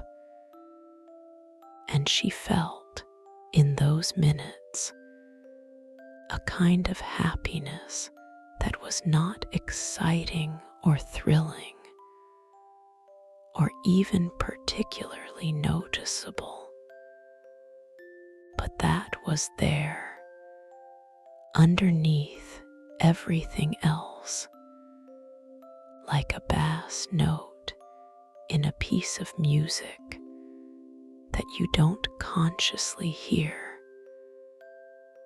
but that gives the whole piece its depth and its resonance. It was the happiness of being exactly where she was, of doing exactly what she was doing, of needing nothing other than what she already had. It was a small happiness, a tiny happiness, a happiness scaled to fit the size of a girl who was 3 inches tall and lived behind a baseboard. But it was not diminished by its smallness. It was, if anything, made more perfect by it, because it was the right size for the life that contained it. And a happiness that is the right size for its container is a happiness that cannot spill over or leak out or be wasted. A happiness that is held completely and used completely and experienced completely. And that is, perhaps, the most that any happiness can hope for. In the other bedroom, Tobias stirred and opened his eyes.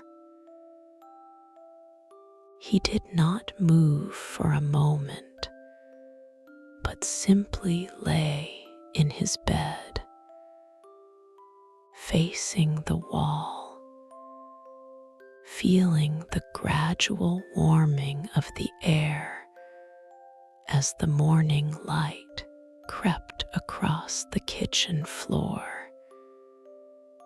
and seeped through the baseboard and entered the tiny home. He took a deep breath, filling his lungs with the morning air, which smelled of rain and wood smoke, and the faint, clean scent of wet earth. And he held the breath for a moment before releasing it slowly. And in the release, he let go of the night, letting it fall away from him like a garment that is no longer needed. And he rose from his bed and stood in the bedroom and stretched, his arms reaching up toward the ceiling, his fingers spread wide, his back arching slightly. And the stretching was not exercise, but celebration, a way of greeting the day with his body, of saying to the morning, I am here, I am awake, I am ready.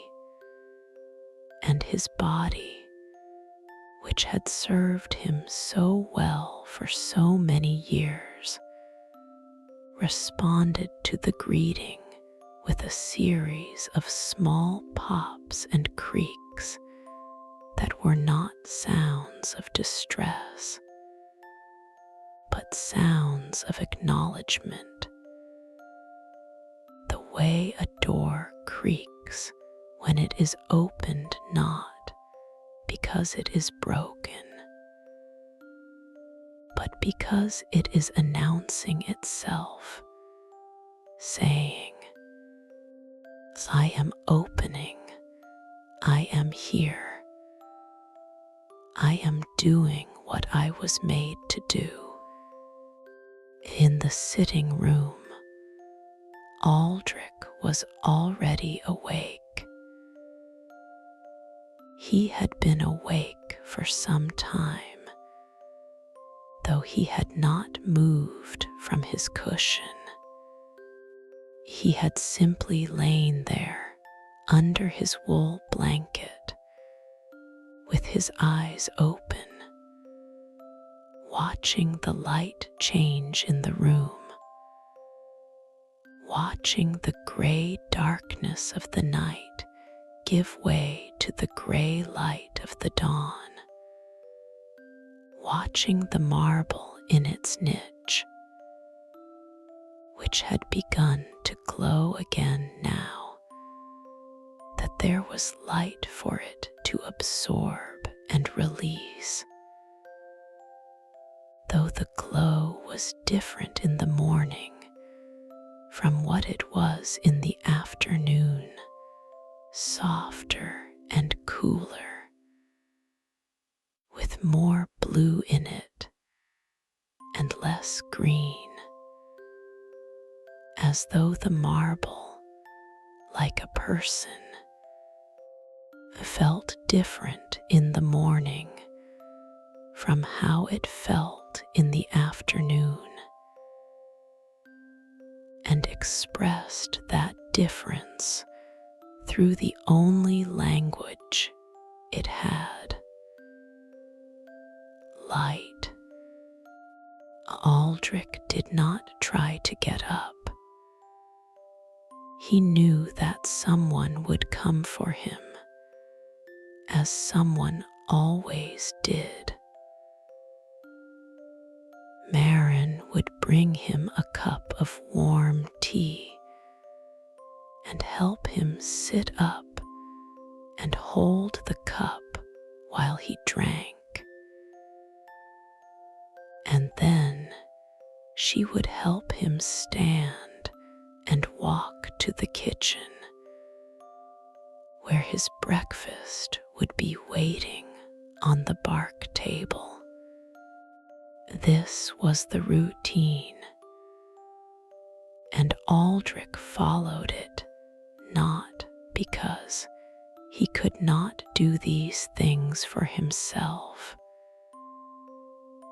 though in truth some of them had become difficult, but because he understood something that the young sometimes do not, that accepting help is not a diminishment, but a connection, a way of allowing another person to express their care for you, and that this expression is as important for the giver as it is for the receiver, perhaps more important, because the act of giving care is one of the ways that people remind themselves that they are not alone, that they are part of a web of relationships that supports and sustains them, and that to refuse care is not to maintain independence, but to weaken the web, to remove a strand that someone else might need to hold on to. So Aldrich lay on his cushion and waited, and while he waited, he listened. He listened to the sounds of his family moving through the morning routines. He listened to Marin in the kitchen. He listened to Tobias moving through the hallway. He listened to Wren finally getting out of bed, the small creak of the walnut shell as her weight shifted, the soft sound of her feet on the floor. He listened to these sounds the way a conductor listens to an orchestra tuning, not for the individual notes, but for the overall quality of the sound, the way the different instruments blend and interact and create something that is larger than the sum of their parts. And what he heard was good. What he heard was the sound of a family beginning a day together, each person doing their part, each sound finding its place in the overall texture of the morning. And the texture was warm and close and woven tight like a blanket, like the blanket that was tucked around his shoulders, like the blanket of rain that had covered the cottage during the night and was now being folded up and put away, its work done, its purpose fulfilled, leaving behind a world that was clean and fresh and ready for whatever the new day would bring. Marin appeared in the doorway of the sitting room with a thimble cup of warm tea. She crossed to Aldrich's cushion and knelt beside it, and she held the cup to his lips, and he drank,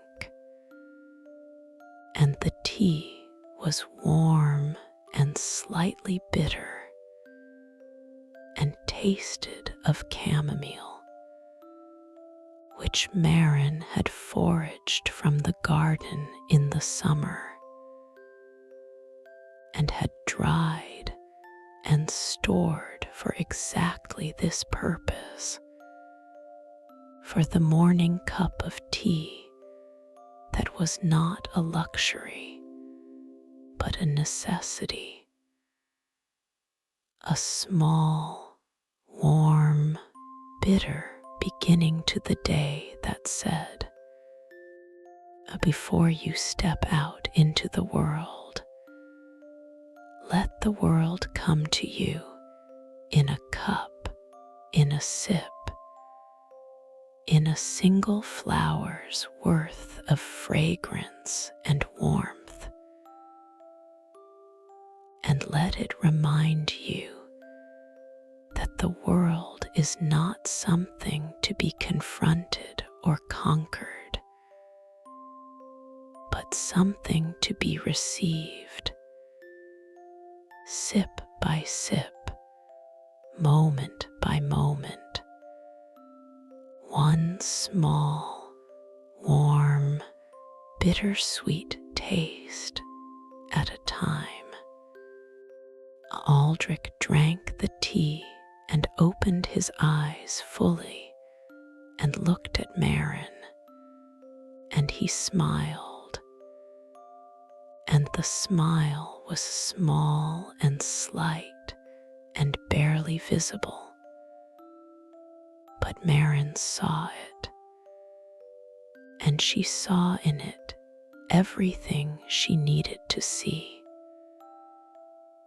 The acknowledgement that the tea was good, that the morning was good, that she was good, that the world was good, and that all of these goods were connected, were part of the same fabric, were woven from the same thread,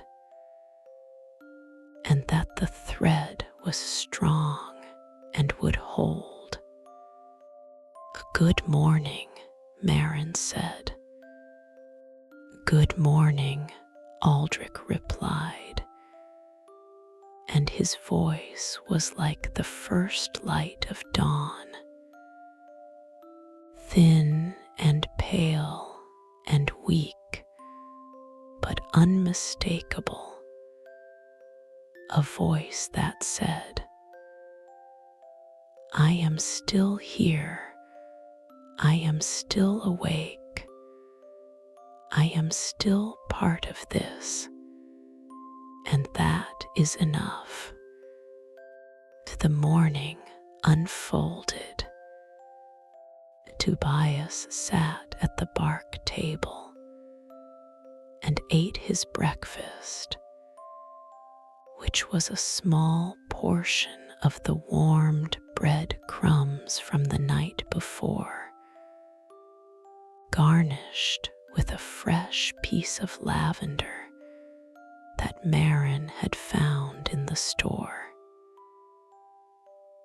He ate slowly and with attention, tasting each crumb, feeling the texture of the bread against his tongue, noting the way the lavender's fragrance interacted with the warmth of the food and the coolness of the morning air. He did not read while he ate. He did not talk while he ate. He simply ate, and in the simplicity of the act, there was a kind of meditation, a focusing of the entire self on the single task of nourishment. And when the meal was finished, he felt not just fed, but centered, aligned, as though the act of eating had reset some internal compass that had been slightly off and was now pointing true north again. Wren sat across from him and ate her own breakfast, and between bites, she looked out through the gap in the baseboard at the strip of kitchen floor that was visible from her position. The floor was wet in places where the rain had blown in under the door, and in those wet places, the light from the window was reflected, creating small, bright patches on the dark wood that shifted and shimmered as the light changed. Wren watched these patches the way she watched everything, with complete attention, with the kind of attention that does not merely observe, but participates, that enters into the thing being observed and becomes part of it for as long as the observation lasts. She saw in the shifting light on the wet floor something that she could not have named, but that she recognized, a quality of impermanence that was not sad but beautiful, a quality of constant change that was not unsettling but reassuring, because it meant that the world was alive, was moving, was doing something, was not static or frozen, but was in a state of continuous becoming. And this becoming was not something to be feared, but something to be trusted, because the world had been becoming for a very long time and had not yet made a mistake so large that it could not be corrected by the next moment's becoming. Marin cleared the table and washed the dishes, and then she stood in the kitchen for a moment, looking at the small stove and the shelf and the walls that her father-in-law had plastered so many years ago. And she felt a surge of gratitude that was so large and so sudden that it almost took her breath away. She was grateful for the stove and the shelf and the walls.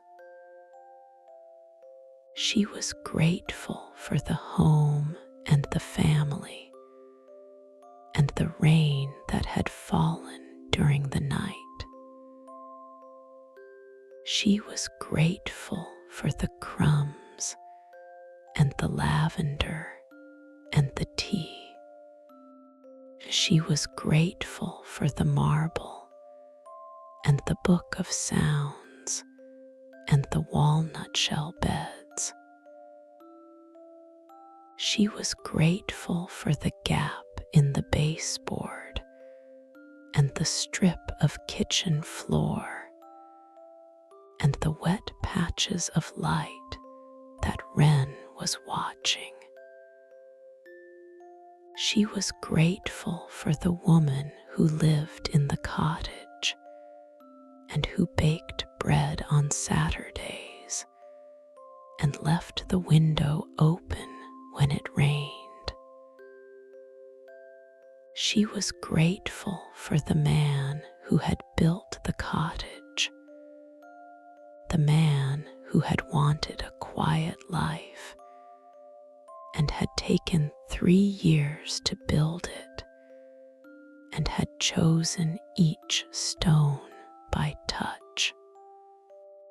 She was grateful for the field and the wood and the sea that was too far away to hear, but close enough to feel.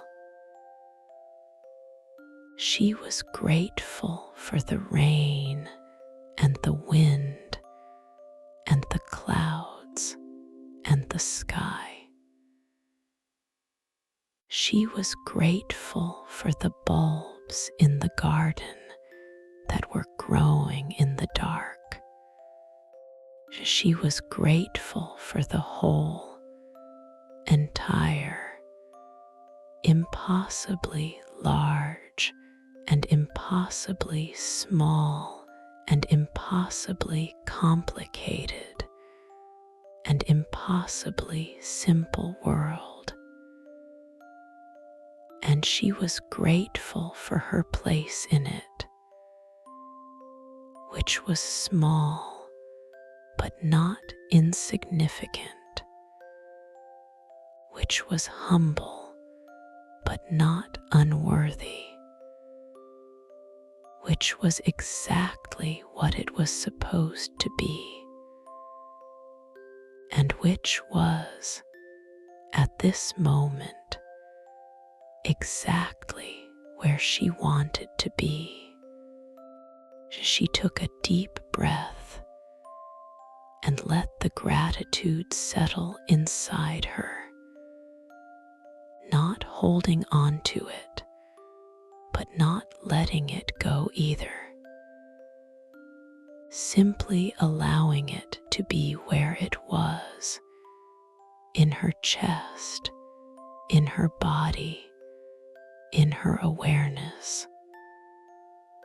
A warmth that was not unlike the warmth of the stove, but that came from a different source and served a different purpose. A warmth that did not cook food or heat rooms, but that did something equally important. It reminded her that she was alive, that being alive was a good thing, and that this goodness was not something that needed to be pursued or achieved or earned, but simply noticed, acknowledged, accepted. The way you accept a gift that someone presses into your hands without explanation or expectation.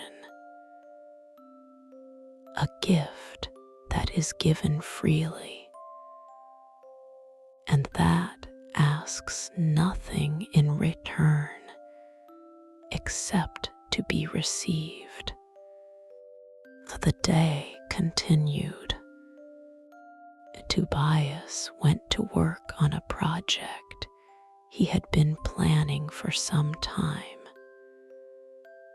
A new shelf for the sitting room to hold the growing collection of books that Wren had been filling with her observations and descriptions.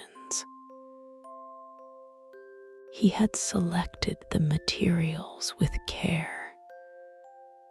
6 matches for the main structure, 2 more for the ends, a thin slice of birch bark for the back, and a small amount of glue made from flour and water that he had mixed the night before and left to set. He worked at his usual pace, which was slow and steady and completely unhurried. And as he worked, he hummed, and the hum was different from the hum of the night before, lighter and more varied, with something in it that might have been melody if it had been allowed to develop, but that never quite developed, remaining instead in a state of potential, a state of becoming like the bulbs in the garden, like the world itself. Wren sat in the sitting room with her book of sounds open on her lap, and she was writing a new entry. The entry was about the sound of the morning after rain, which she had been listening to since she woke up, and which she was still listening to now, with her head tilted slightly to one side and her pen poised above the paper. She wrote slowly, choosing each word with the same care that her mother brought to foraging and her father brought to building. And when she finished, she read the entry back to herself, and it said, "The sound of the morning after rain is the sound of the world putting itself back together. Not quickly, not with urgency, but carefully, the way you might reassemble something that you value, checking each piece to make sure it is in the right place before moving on to the next. There is a sound that the water makes as it drips from the edge of the roof, and this sound is like a small confirmation, a quiet yes, an affirmation that the pieces are fitting together correctly. And there is a sound that the birds make, which is not a song exactly, but more of a commentary, a running observation on the state of the world, and the commentary is favorable. The birds are saying, in their way, "Yes, this is good, this is right, this is the way a morning should be, and we approve." She closed the book and placed it on the shelf next to the other books, and she looked at the shelf and at the books and at the marble glowing in its niche, and she felt a satisfaction that was different from happiness, a satisfaction that was larger and quieter and more durable, a satisfaction that came not from a single moment, but from the accumulation of many moments, from the building of a life one moment at a time, one book at a time, one sound at a time, one day at a time. And she understood in that moment something that she would carry with her for the rest of her life, though she would not be able to articulate it until much later, and even then only imperfectly, that the things that last are not the things that are made quickly or dramatically or with great effort, the things that are made slowly and quietly and with love. And that love, when it is applied with patience and consistency, is not a feeling but a practice, a discipline, a way of being in the world that transforms ordinary moments into something extraordinary simply by paying attention to them, by caring about them, by refusing to let them pass unnoticed and unappreciated and unmarked. Aldrich sat on his cushion in the corner of the sitting room and watched his family. He watched Tobias building the shelf. He watched Wren writing in her book. He watched Marin moving between the kitchen and the sitting room, tidying, adjusting, straightening, performing the small, invisible acts of maintenance that keep a home from falling into disorder. He watched them with eyes that were still sharp despite their age, eyes that had seen many days and many nights and many rains and many mornings, and that understood better than any words could express that this was what it was all for. Not the shelf, not the book, not the tidying, but this, the family together in the home on a morning after rain, doing the things that families do, being the people that they are, living the lives that they have built, one matchstick at a time, one word at a time, one moment at a time.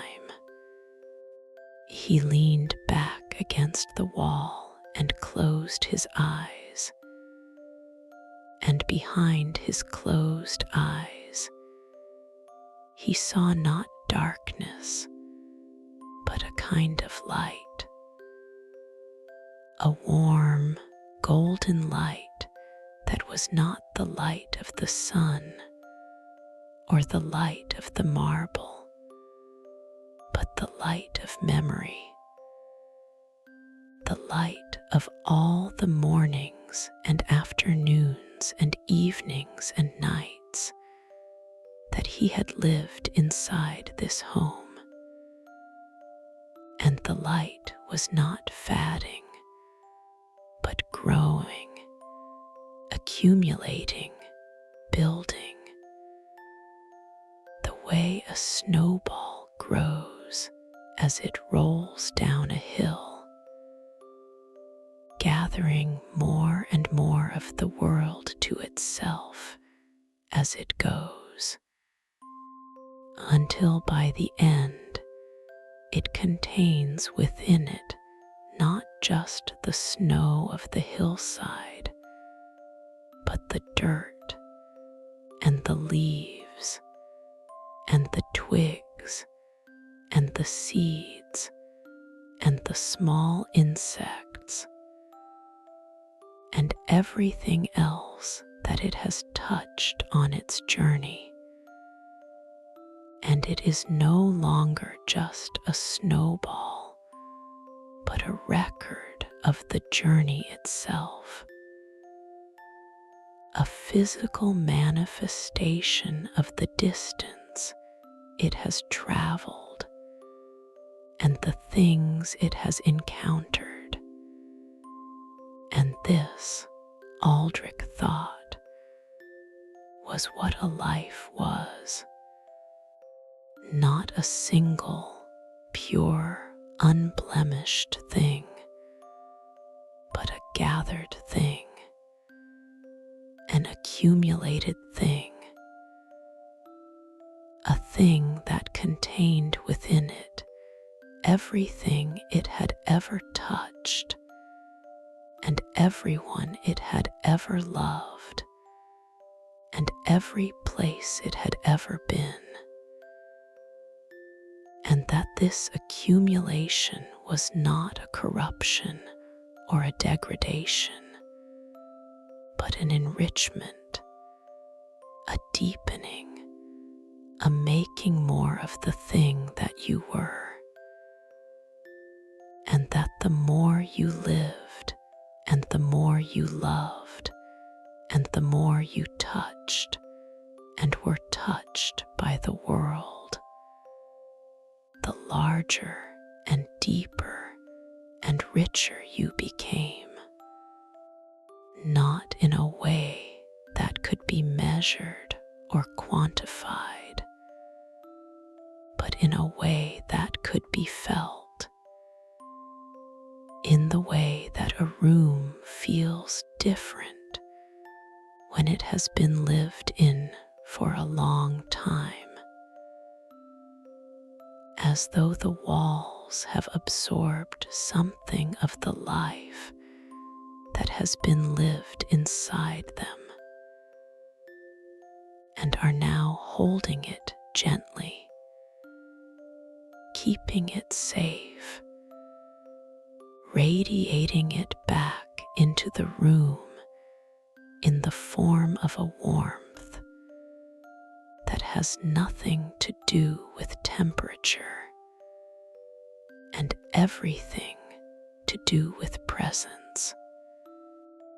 The morning became afternoon, and the afternoon became evening, and the evening became night, and the cycle turned as it always turned, as it always had turned, and always would turn.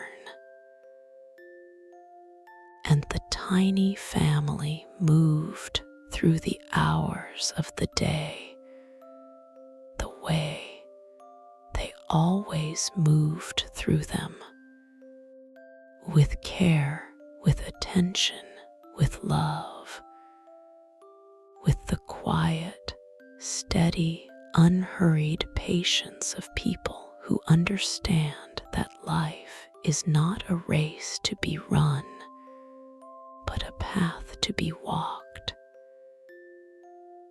and that the walking is the point, not the arriving, and that every step, no matter how small, no matter how ordinary, no matter how seemingly insignificant, is a step that matters, a step that counts, a step that is part of the journey, and that contributes to the journey, and that makes the journey what it is, which is not a means to an end, but an end in itself, a thing of value not because of where it leads, but because of what it is, which is a life, a small life, a tiny life, a life lived behind a baseboard in an old cottage at the end of a lane, but a life nonetheless, a life that that is complete and whole and sufficient in itself, a life that needs nothing other than what it already has, which is a home and a family and a stove and a shelf and a marble and a book of sounds and a walnut shell bed and a flannel blanket and a thimble of tea and a crumb of bread and a sprig of lavender and the rain and the wind and the dawn and the dusk and the whole entire, beautiful, ordinary, extraordinary world.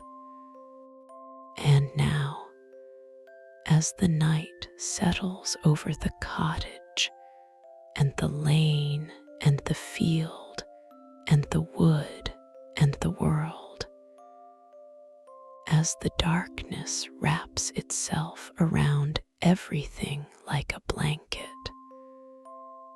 like the flannel blanket in the walnut shell bed, like the wool blanket on Aldrich's cushion, like the warmth of the stove and the glow of the marble and the hum of Tobias and the attention of Wren and the gratitude of Marin and the accumulated light of a lifetime of memories behind Aldrich's closed eyes.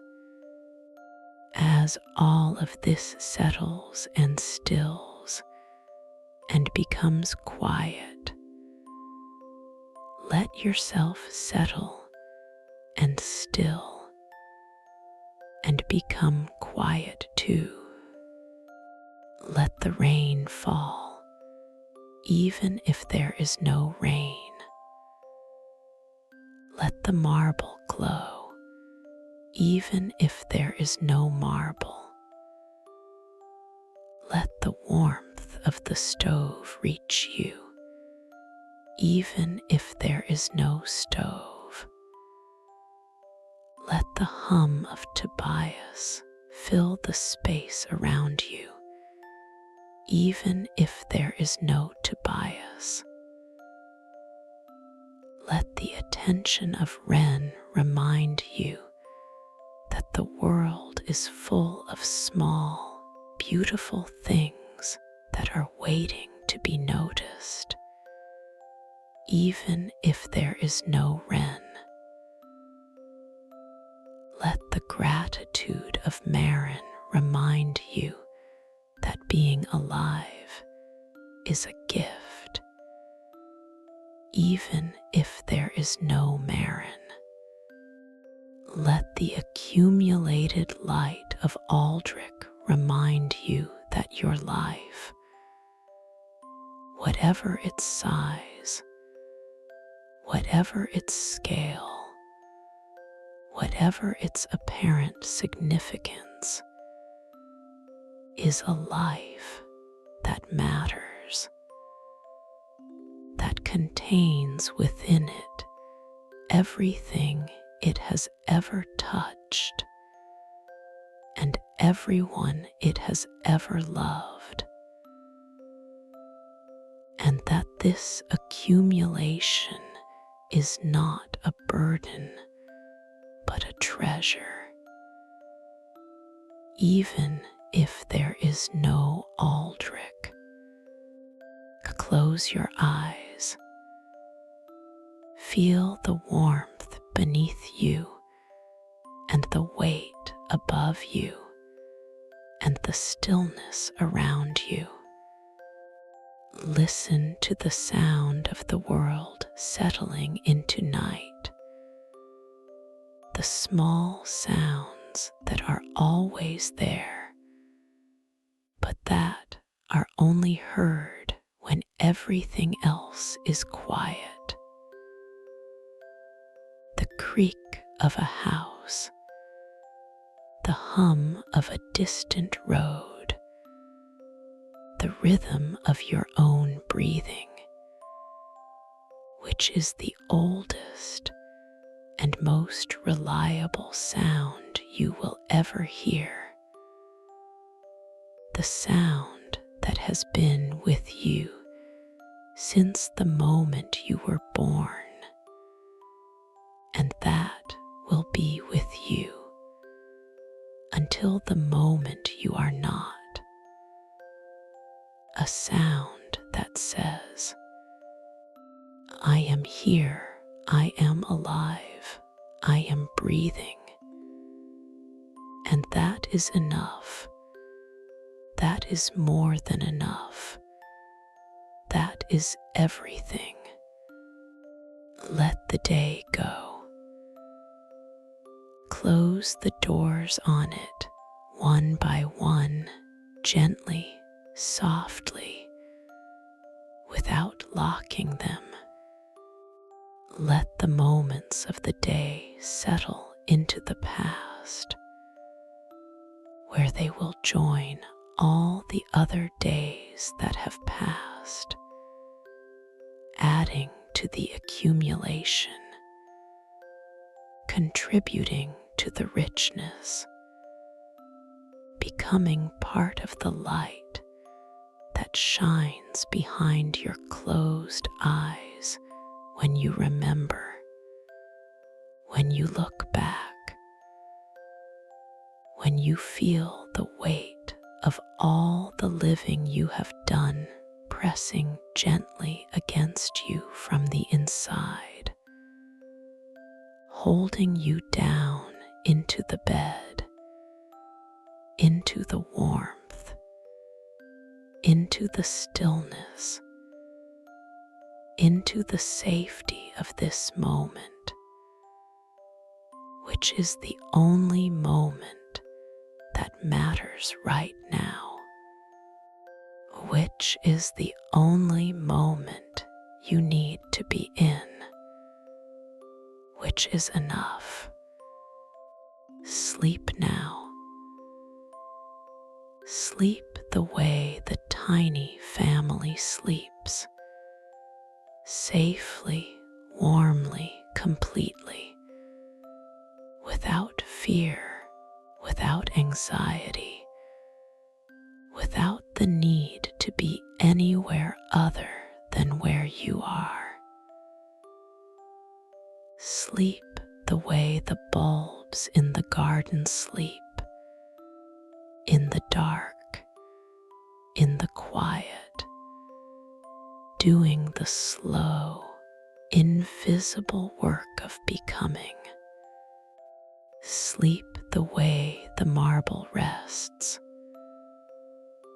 absorbing the light of the day and holding it inside yourself, keeping it safe through the long hours of the night, knowing that the light is not gone, not lost, not extinguished, but simply waiting for the morning, when it will be released again, softer and warmer and more beautiful for having been held so carefully through the dark.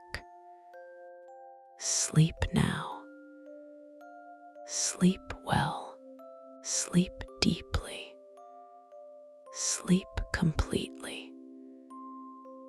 And when you wake, whenever you wake, may the first thing you feel be the warmth of the moss beneath you and the weight of the flannel above you and the sound of the world beginning again. And may you know in that moment, with the same certainty that Wren knew as she lay in her walnut shell bed, and that Marin knew as she stood in her kitchen, and that Tobias knew as he sat at his table, and that Aldrich knew as he rested on his cushion, that you are home. You are home. You are home.